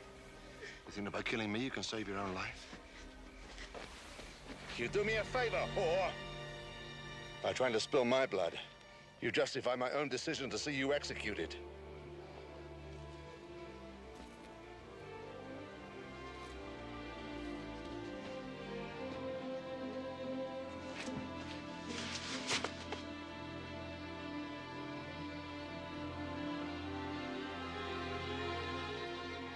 You? I only did it because I wanted a child. This child that is rightfully mine. A son to continue the name of my husband, heir. Your own son and firstborn. But you didn't sell it to me when it came of age as you should have done.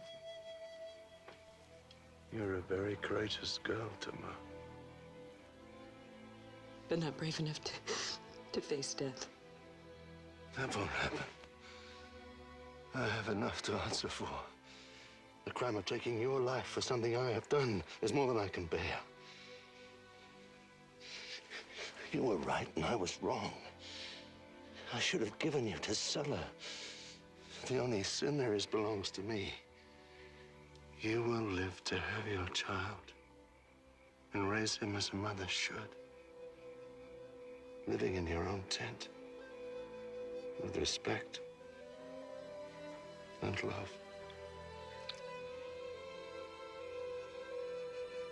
Yeah.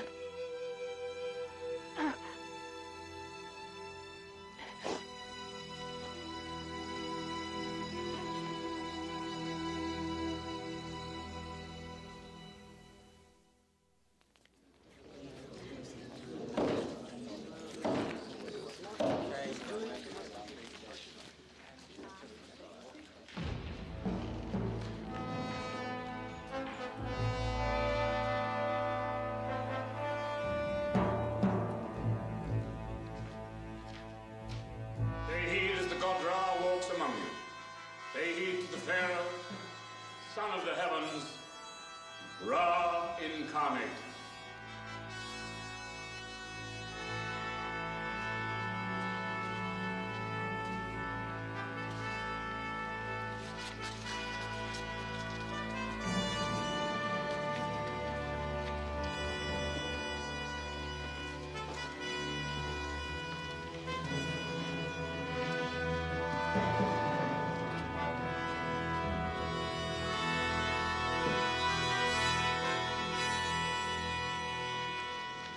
Pharaoh is Ra.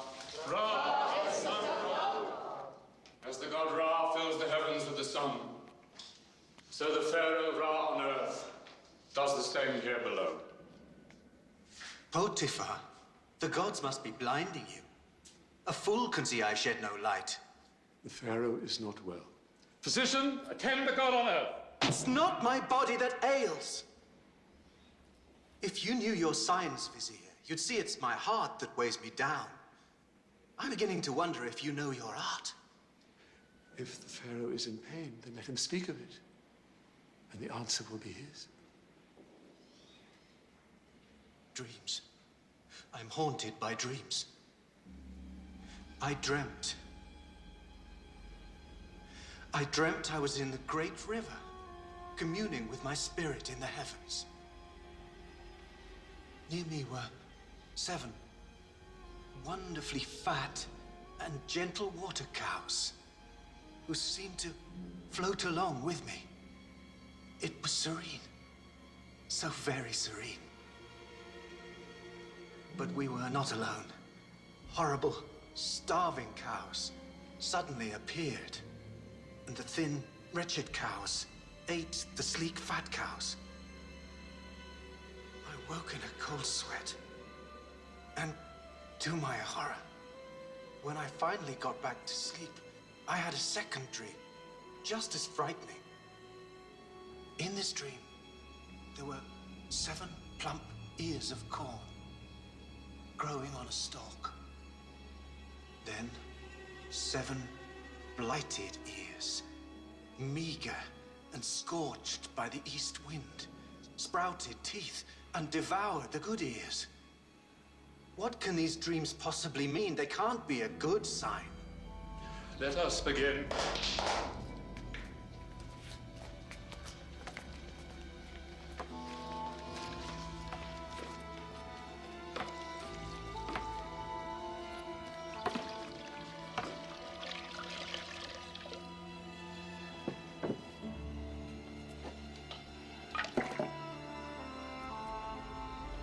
A cup of wine.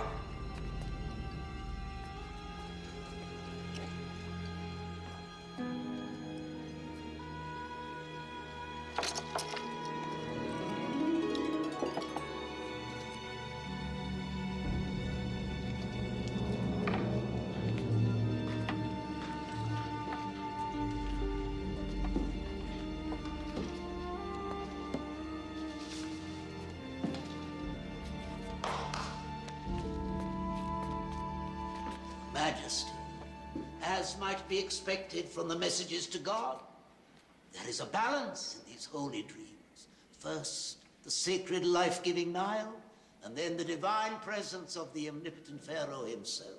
The healthy cows and the lean cows, the ripe ears and then the unripe ears. I know what was in the dreams. I had them. Your job is to tell me what they mean. We do not know, Majesty.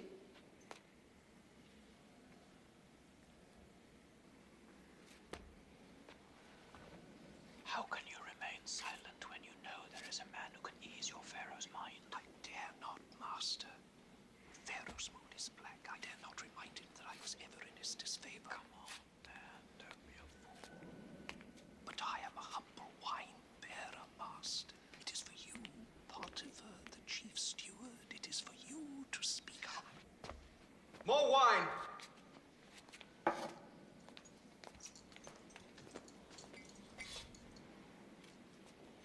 May I speak with you, Pharaoh? Only so others may not hear.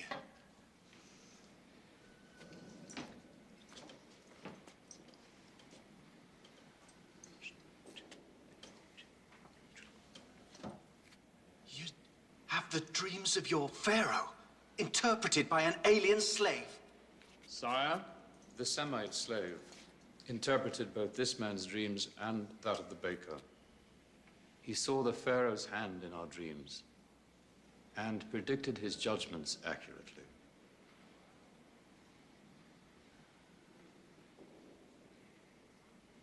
Well, this slave of yours, how is he called? Joseph, sire? Bring me Joseph, the Semite from the dungeon, and tell him nothing about my dreams.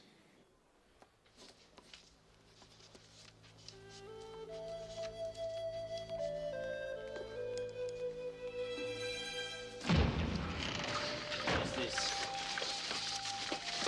I order you, speak! What are you doing? Please. What have I done?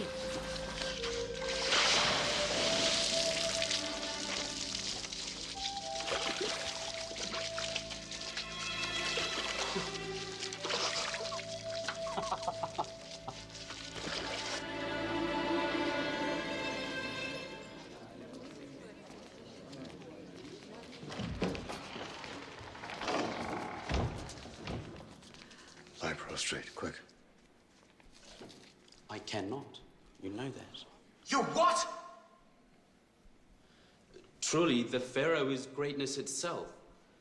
But, sire, my faith decrees I can kneel only before God himself, even on pain of death.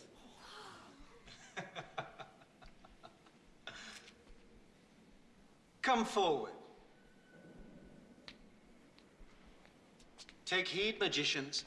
Whatever else, I know this man won't lie to me to save his life.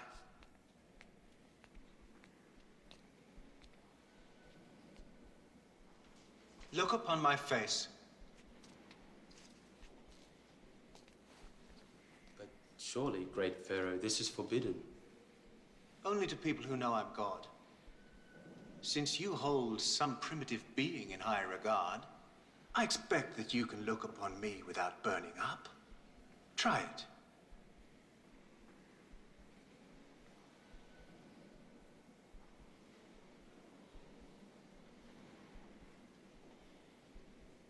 I'm told you've learned the secret of reading messages of the night. Interpreting dreams is not a thing to be learned, Pharaoh. It is a gift from God. Careful! One mention too many of this god, and you'll be at his side with your head under your arm. So, you've been given this gift?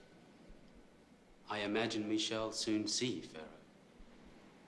Your life depends upon what we shall see. Now listen carefully. In my dream, there were 7 cows, fat and sleek, and they grazed peacefully. He's a very beautiful boy. Yes, he is. Do you know what his crime was? I've heard the rumors, but I don't believe it. He doesn't strike me as a fool. And everyone knows that Potiphar's wife deceives him. I've never seen such poor cows in all of Egypt. But it was impossible to tell they had eaten the fat cows, for they looked as wretched as ever. Was there a second dream? We have told him nothing, sire. Yes. In the second dream, there were 7 ears of grain, beautifully ripe. Then sprouting up behind them were 7 withered ears of grain, which devoured the ripe ones.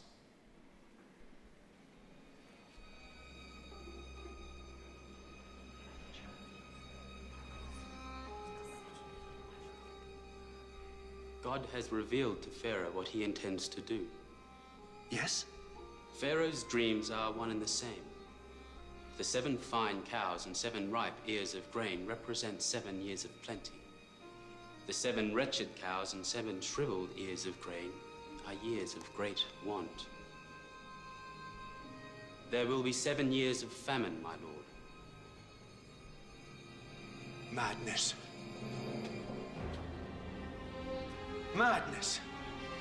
As if my brother, the sun, and sister, the moon, would send me messages only a slave could read. Potiphar, take him from my sight. Get him back to his dungeon and keep him there until I decide how best to deal with him.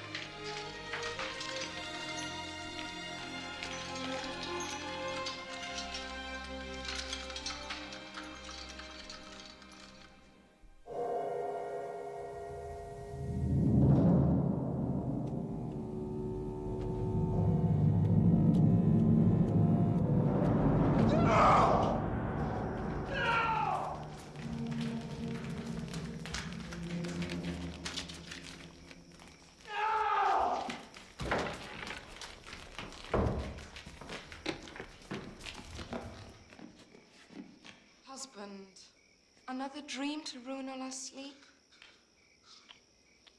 No, the same one.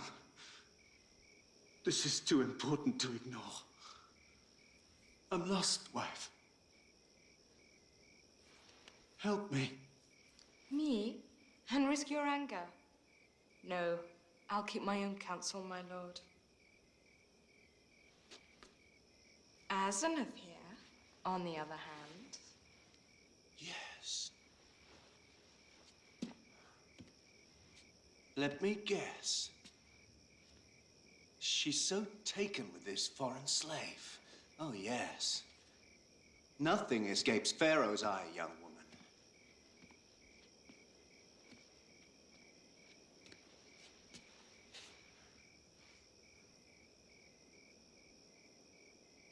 She thinks he has the answer.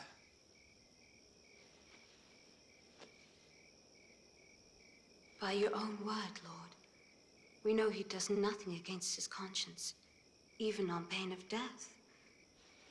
And you yourself seem reluctant to see him hanged. There must be a reason you held your mighty hand, spared him to live to see another day.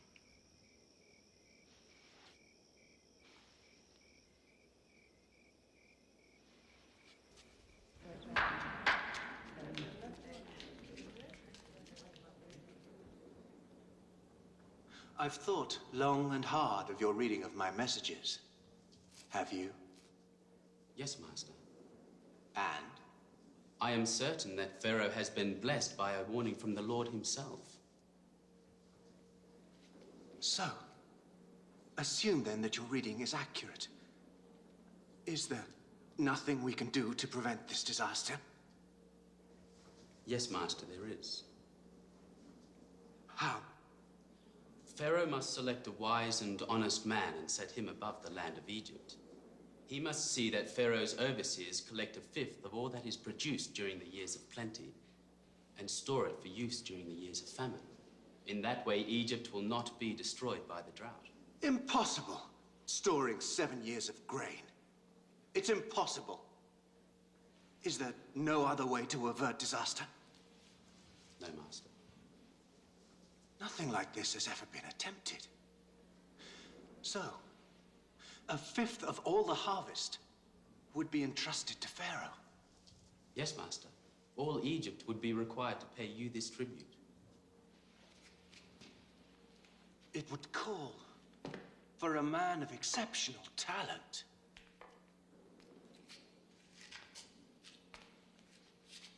That excludes each of you.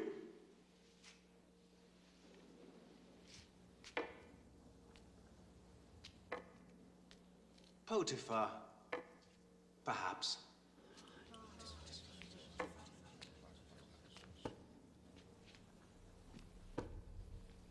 The answer is obvious. There could be no better man for this job than this man himself.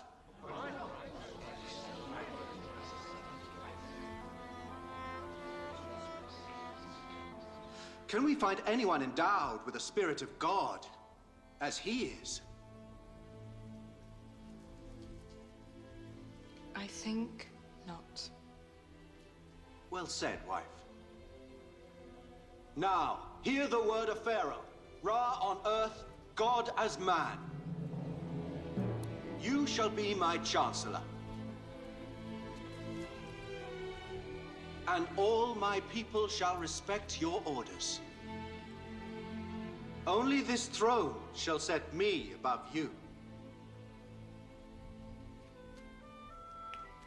I make you the governor of all of Egypt.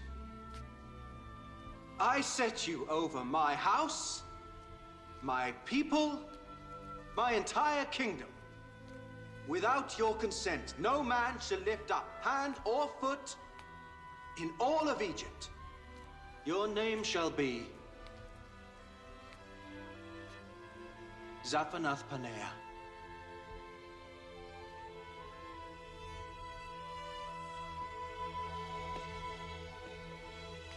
And this fine woman shall be your wife.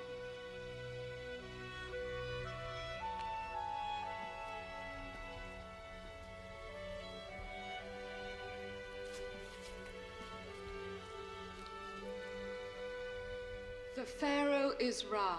He sees into the depths of every being. God has seen and spoken.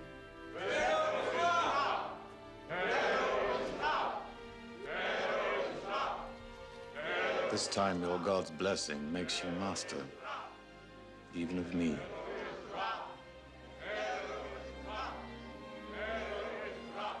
I trust you'll treat me kindly.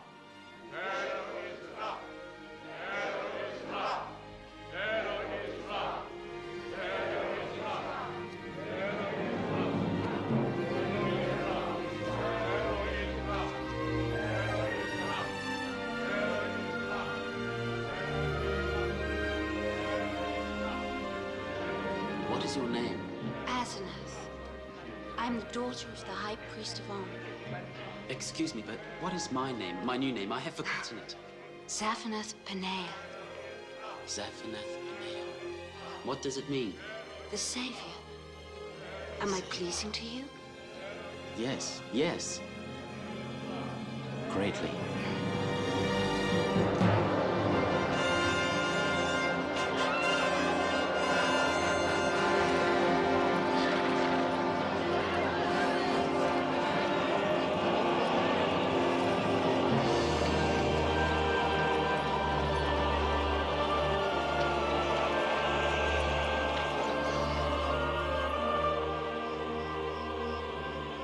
I present to you Zaphanath Paneah.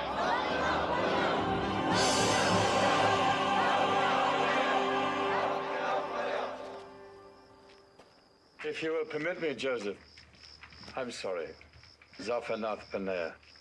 In this great task, you'll need someone at your side, as you were once at mine.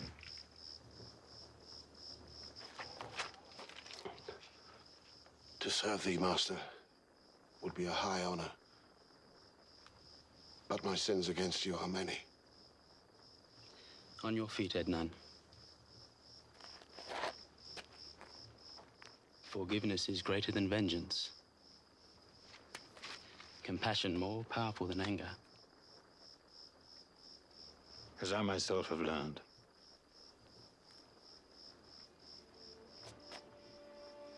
May your God watch over you. Like all Egypt. My life depends on it. Go now. Now.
My son.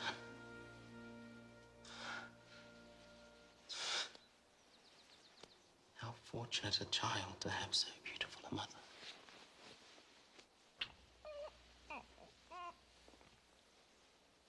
Have you decided on a name for your son?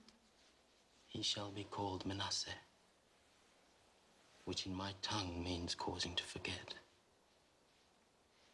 And God has made me forget my hardship. I doubt that you've forgotten the house of your father, Joseph. Jacob would be pleased to learn his son has become the second most powerful man in the world. And your beloved brother Benjamin would be pleased as well. I wonder what sort of a man Benjamin has become. Perhaps he too has a son. But it's not for me to know. Not yet. God in his own good time will decide.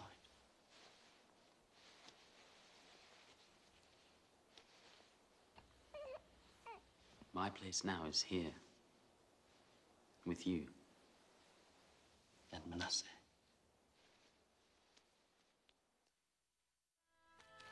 Manasseh!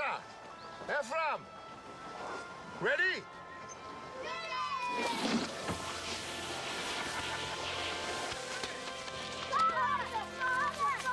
Manasseh, Ephraim. You should be learning the ciphers.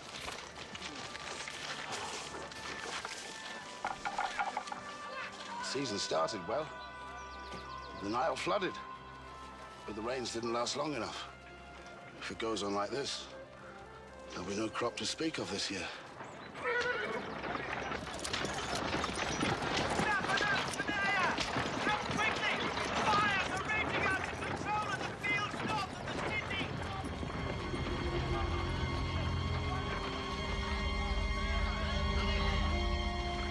It's begun. As God promised.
The wells are clogging, but they'll hold. And for a while, at any rate, there'll be water to drink. But the grain runs low. 2, maybe 3 phases of the moon, and we'll be forced to eat the animals instead of feeding them. Once they are gone, Father. And without grain for us, and the animals. Starvation kills us all. Unless... Well, Hira, my old friend and ally, says that the reports of vast stocks of grain and fodder in Egypt are true. It is all well and good for the Egyptians, but why should they care what happens to us? They don't. But according to Hira, they do care what happens to our money. He's already sent his caravan laden with silver and loom work to trade. As if an Egyptian trader can be trusted. It's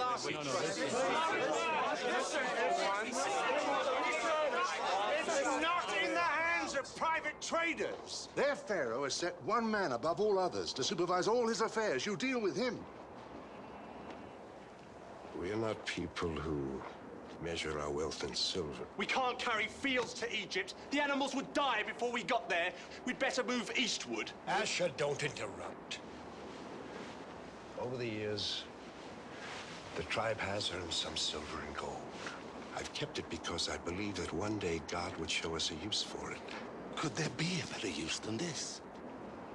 No, I think not. But it's a long trek, and the roads are filled with thieves. Which is why you must all go.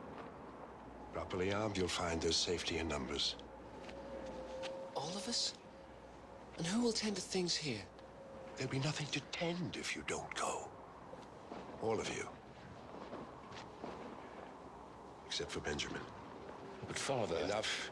You're the last link to Rachel left. I will not see you lost as I did Joseph. Prepare the animals. You leave at nightfall. I'll give you the silver then.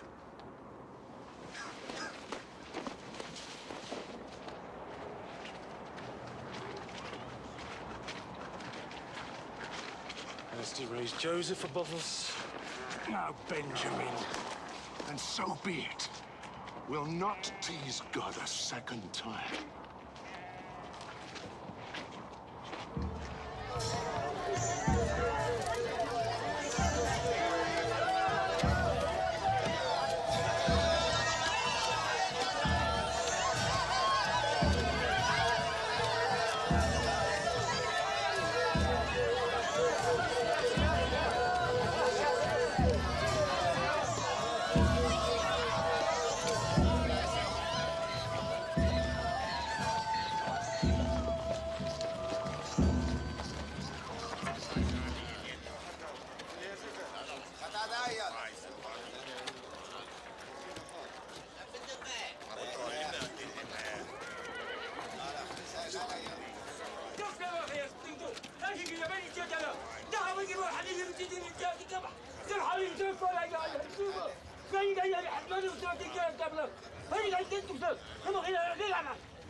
Ednan. Yes, Master. It's just, well, this man's dilated. I know the time. Never mind. Give him what he needs.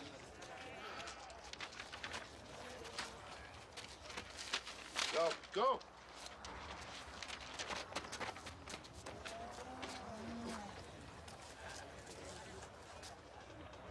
Are you well, Zaphanath-Paneah? They're here. I'm sure they're here.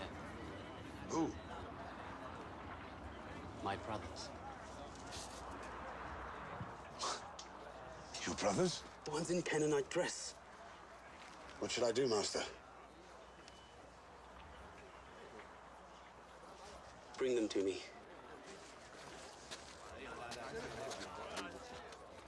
You! Come! All of you, come! This way. Bring them all! All of these men! You, come! And you!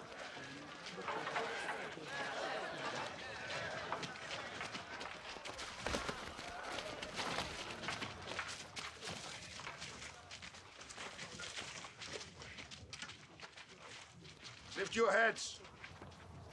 Look upon your master.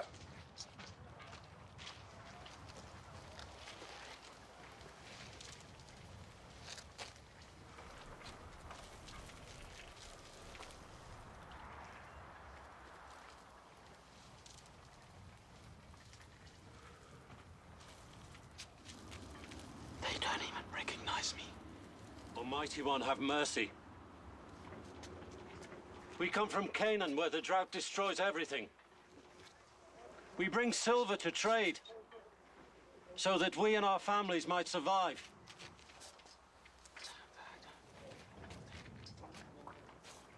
Your master, Zaphanath-Paneah.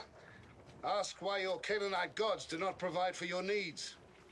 We're not like the other Canaanites, great master. We worship our own God, but we sojourn in the land of Canaan. The master says you're spies. Spies? No, master. Our father sent us to buy food. The master says no. You're spies, sent to see the weakness of Egypt. No, Master. We are nothing more than shepherds, sons of Jacob, the son of Isaac. What man would send all his sons on such a mission and leave himself alone?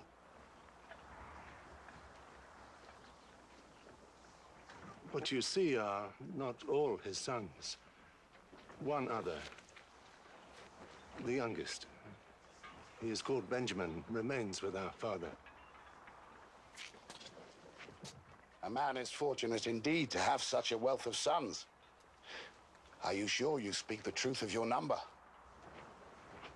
There was one other, Master. A brother called Joseph, but he was taken from us.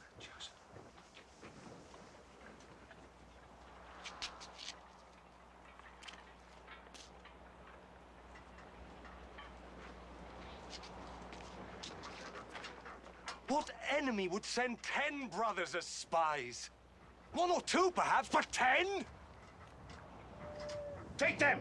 Now! Take them! No! Silver to trade!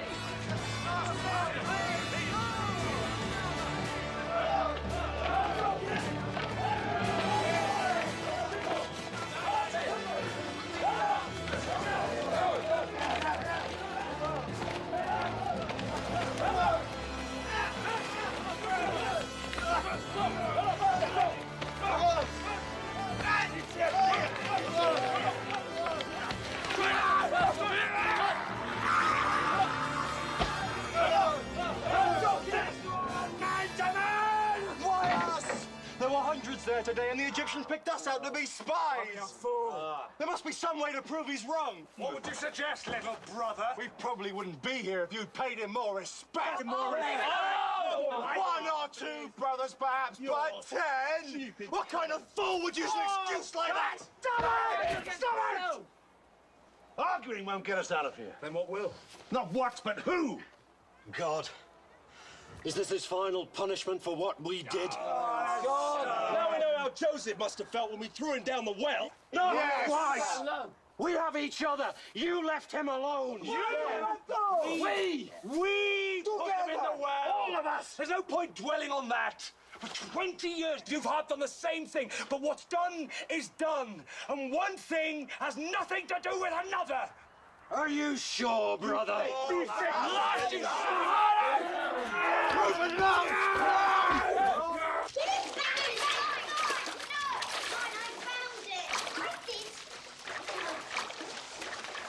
That's it. Ephraim.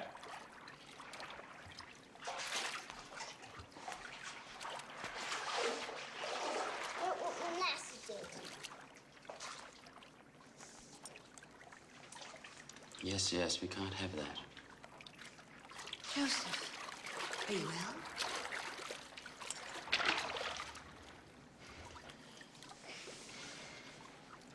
Then what is it? I saw my brothers today. That's wonderful.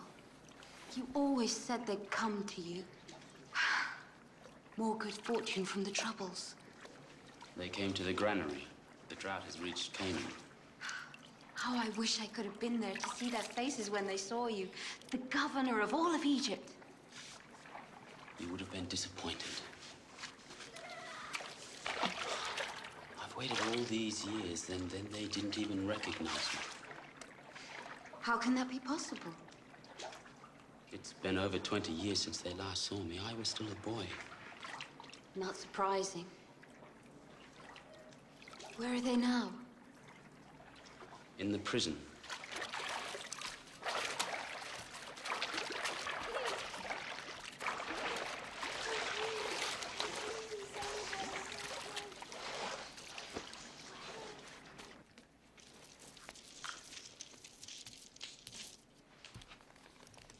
In the prison? Why? Because my anger was stronger than my compassion.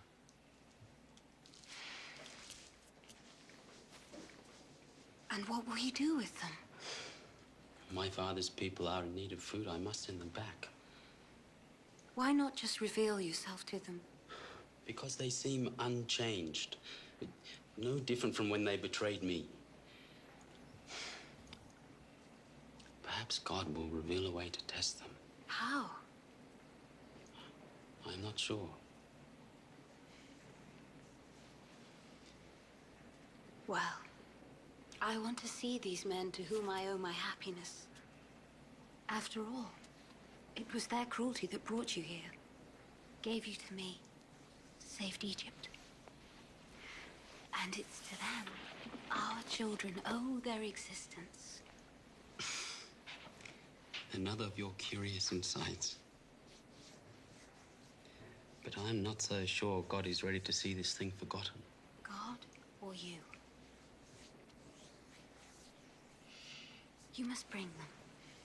I have to at least meet little Benjamin. Benjamin was left with my father.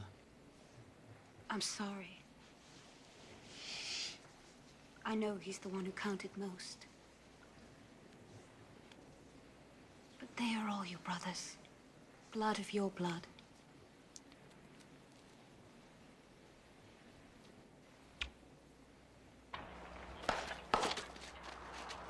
Your master, Zaphanath-Paneah, will allow you to buy the grain you need to feed your people. These sacks have provisions for your journey, but the accusations against you still stand. Evidence that your story is true, and you're not spies, will depend upon proof of the existence of the one missing brother. But your master, Zaphanath-Paneah, is a merciful man. Thus, he will keep only one of you here. He will be released when the rest of you return from Canaan with that brother. You wish us to return to our father, then journey once again to Egypt? Yes, with the missing brother. That one shall remain with us. Now go! Leave!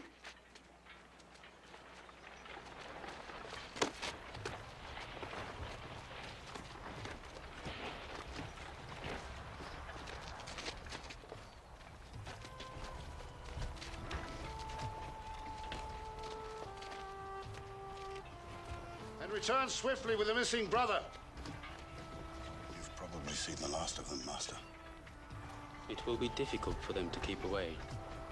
The drought has just begun. The silver they gave in payment, did you do what I asked? As ever, Master.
No! But the only proof of our story he'll accept is Benjamin. And the only way to redeem Simeon. But after that, he promises we can trade freely in Egypt. The grain is abundant, the best quality. Is this all the Egyptian asks? Just for my youngest? Is there more to this sorry tale? What is that? The money with which we purchased the grain. What's it doing here? We don't know, Father. Perhaps God... Be careful what you lay at the door of the Lord. Blessed be his name. Blessed be his name. Now, why did you tell this man I had another son? First I lose Joseph, then Simeon, and you, poor soul, want me to give him Benjamin. Well, hear my words. It will not happen. I will never risk Benjamin to your care. Never. But Father, Simeon rots in an Egyptian jail like a common criminal. And how do I know Benjamin won't meet that same fate? Or this Egyptian might put you all to the sword. But Father, perhaps if I went... Quiet, you have no say in this. Father, I cannot leave Simeon there. Please, let me do as this Egyptian suggests. If we don't return, I offer you the lives of my own two sons. Typical idea of yours, Reuben. If I lose Benjamin, I can begin exterminating my entire family. Is that your grand solution? Now hear me! This is my last son by Rachel. I will not risk losing him. Now go about your business and pray. Pray that the grain you brought back will outlast the drought.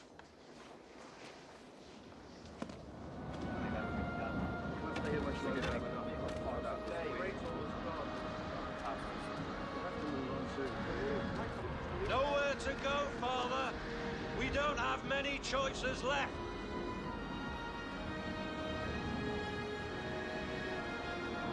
You know my mind in this matter. We will not talk of it again. Another month and we'll not talk of anything.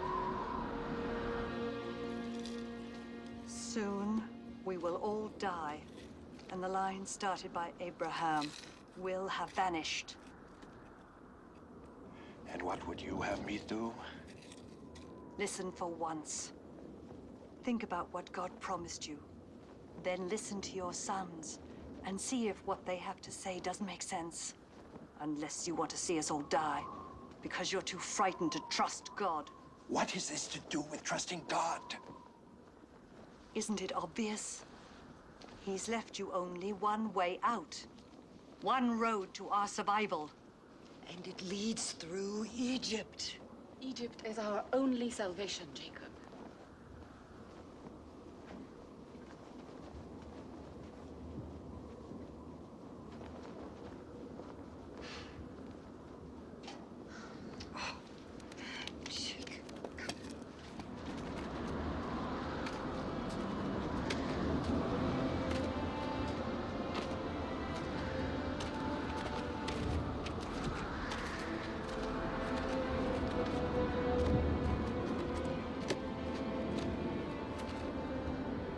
These are the finest gifts we can offer.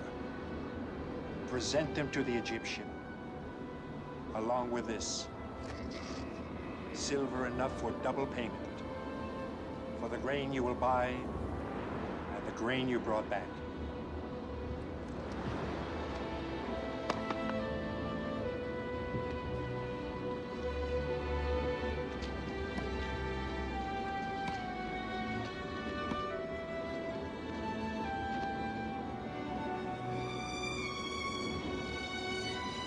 Have an easy mind, Father.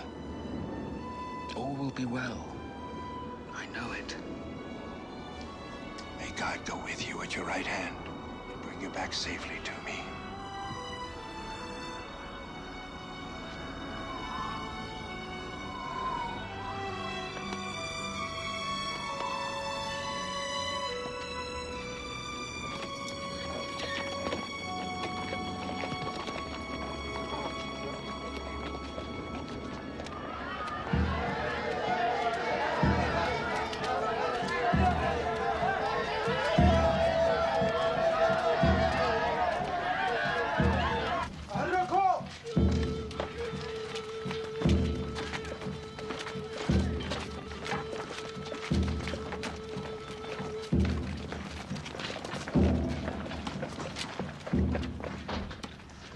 Why have we been brought here? To the great man's house? Because of the silver we found in our sacks. I'm sure of it. But we don't know how it got there. All we need to do is be truthful. Silver? What silver? I know I received payment for your grain. And we had money in our grain nonetheless. Here, we offer double repayment. You owe us nothing. Whatever you found must be a gift from that god of yours. Master, our other brother, Simeon. He's in health? Alive, you mean?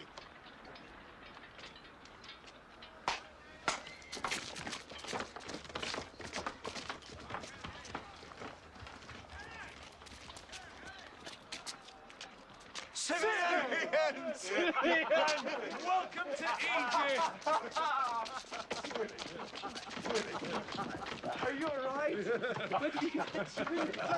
The answer to every question is yes. I don't really understand it. But from the time you went away, I sat back, eating and drinking like the Pharaoh himself. Come. You must be washed before you dine with the master.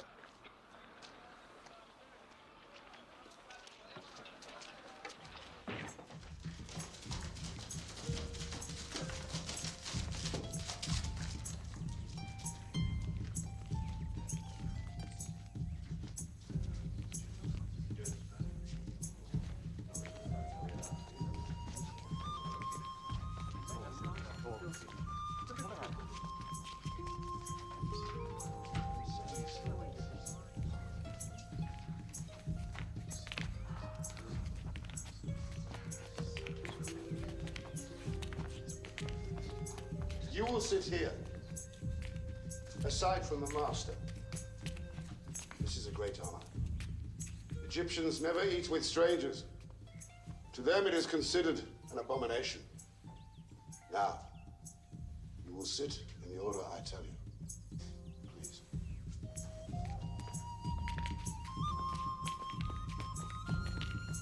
Benjamin, you will sit here.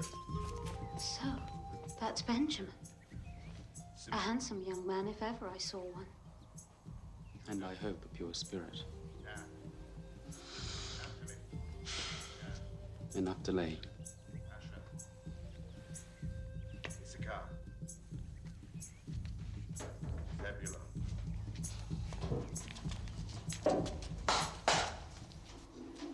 Zaphanath Paneah, he who guides us on the road of life.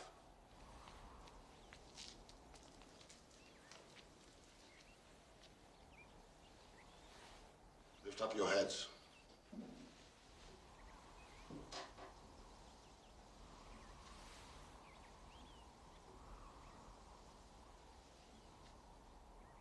Your master asks, is your father in good health?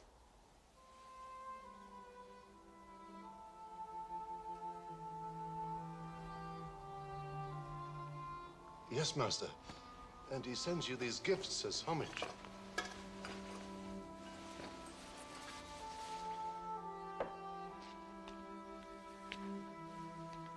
So this is the brother of whom you spoke.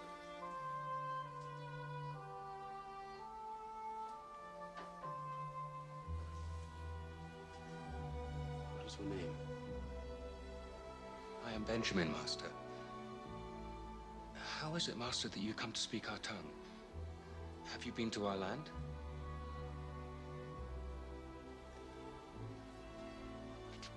God be gracious to you, my son.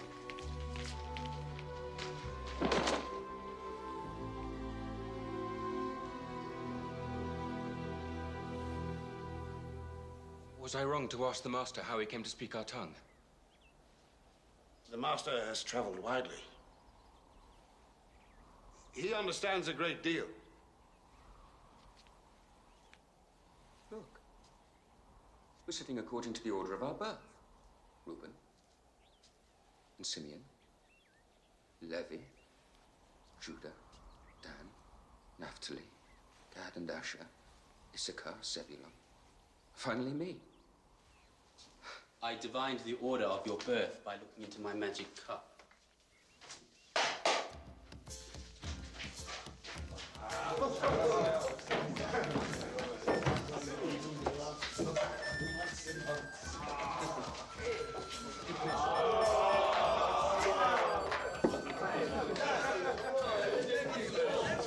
It is a great honor. The master has given you the food from his own plate. Thank you, Master. We eat the same dish at home. In fact, this is the favorite food of my father.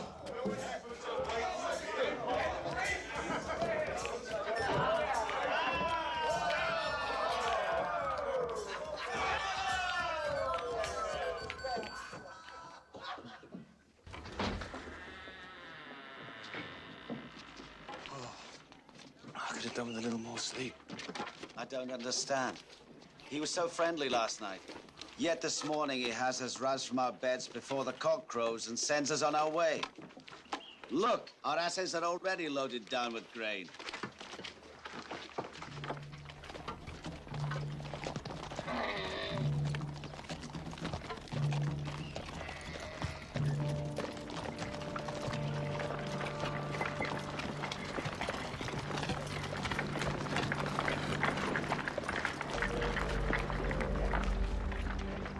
Why did you return good with evil? What can you possibly mean? You deny stealing from my master? What kind of fools would you take us for?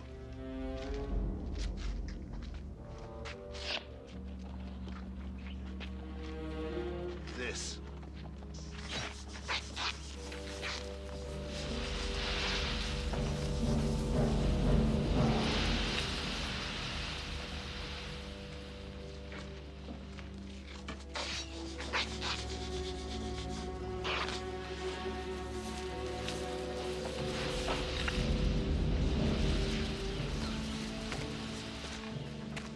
If you find anything, you can kill the culprit and make slaves of the rest of us.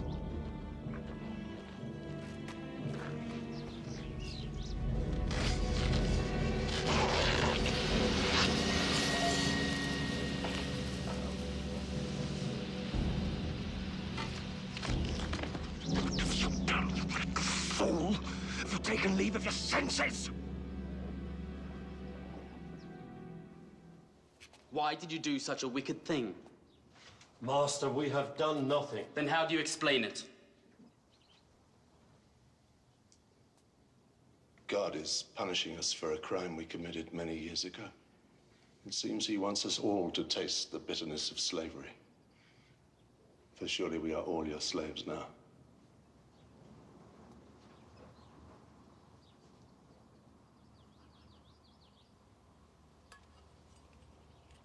I am not a vindictive man.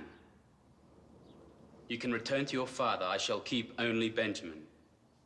No! If you dare raise your voice to me, men can die for less. 1,000 pardons, Master. But the very idea is unthinkable. Master, I cannot pretend to grasp the meaning of these strange happenings. Benjamin has never stolen in his life. Never. Never, Master. And he's too clever to take a cherished and unique object from a man as powerful as you. Nor do I know how the money got into our sacks on our previous trip. Perhaps it was all the work of God. Master, please, spare the life of Benjamin, beloved son of our father's old age. Losing Benjamin would kill our old father, whom we have already wounded deeply. Take me as a slave in place of Benjamin and allow the boy to go home to his father. No. Benjamin will stay with me.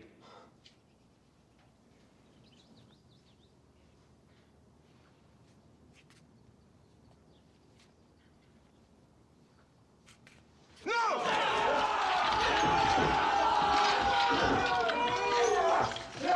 I'm sorry, Master. But we must take the boy back to our father. Or die in the attempt. You would rather die 1,000 times than see such pain in our father's eyes again. Live another 20 years of wretched cowardice.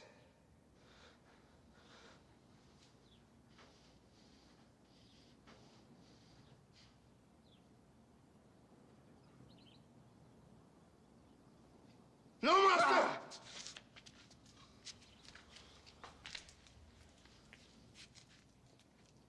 So you are now ready to sacrifice your lives for one of your brothers? Yes. Why then did you not do the same for the other one? The one you said died when in truth you yourselves sold him into slavery.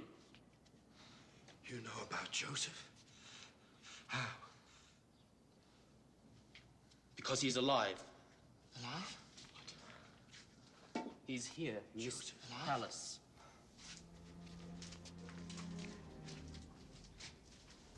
In fact, he's in this room.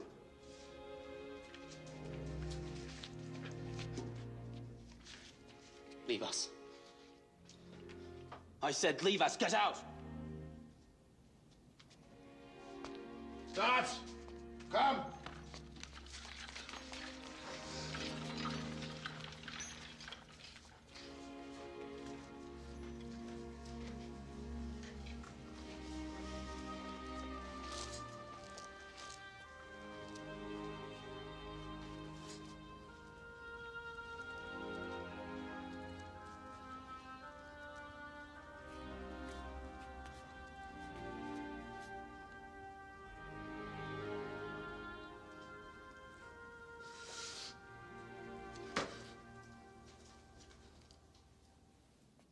I am Joseph.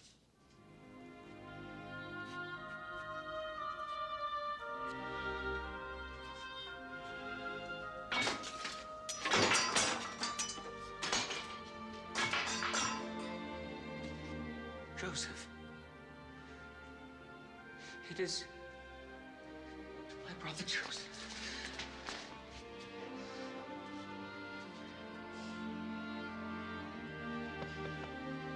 Yes, it is I. But be at peace.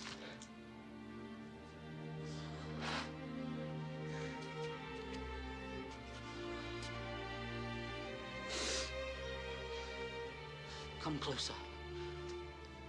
Don't be afraid. I will not harm you. Am I to take the place of God? Joseph. It is not for me to punish you.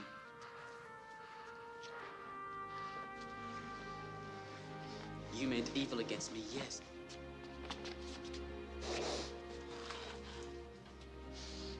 God meant it for good.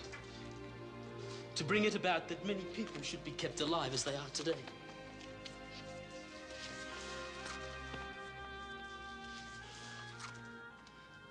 So fear not. I shall provide for you and for your families. And especially for our father.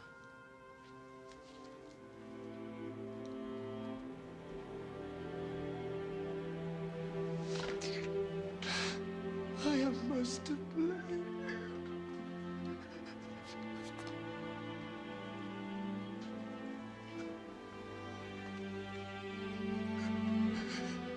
I deserve to be enslaved.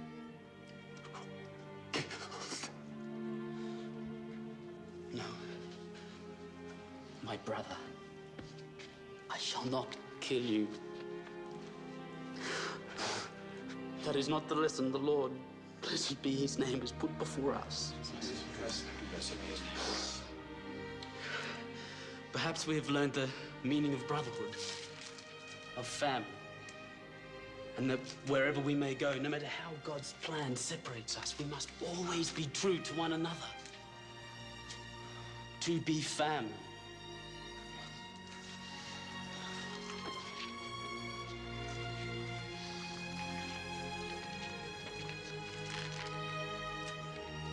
You must return for our father.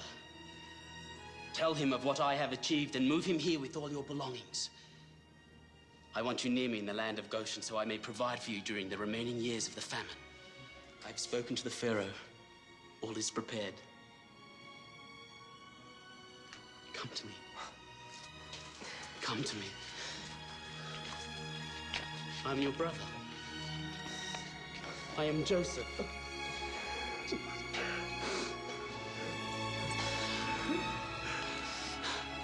Blessed be his name.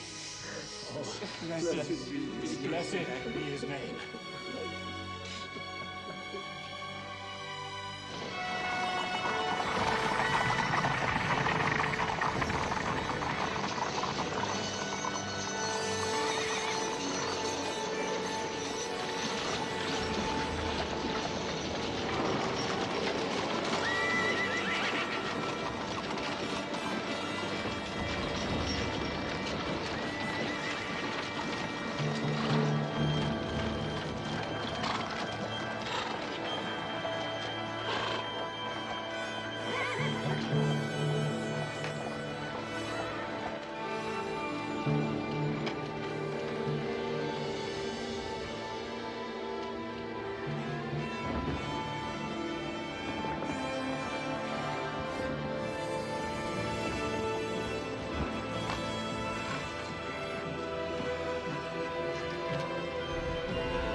Father. Truly, this is my Joseph. My son. My son.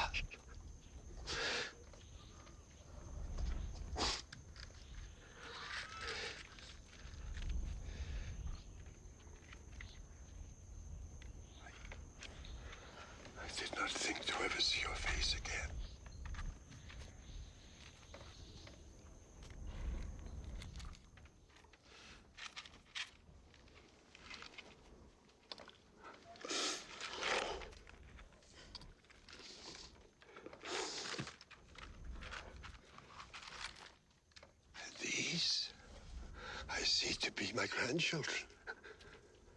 Rachel's light shines in their eyes. Come, come, my children. Come that I might bless you. Come.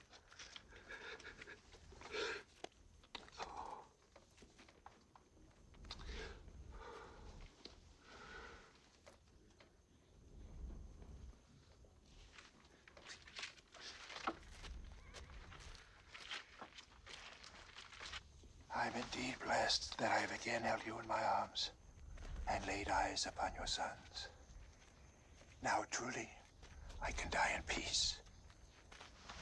There will be no talk of death, my father. Then God will it. And then you will take me back to Canaan, the land God promised Abraham. And it will be as the Lord promised. Our descendants shall be known as Israel, and will be a multitude of nations, each brother unto himself, a tribe of Israel.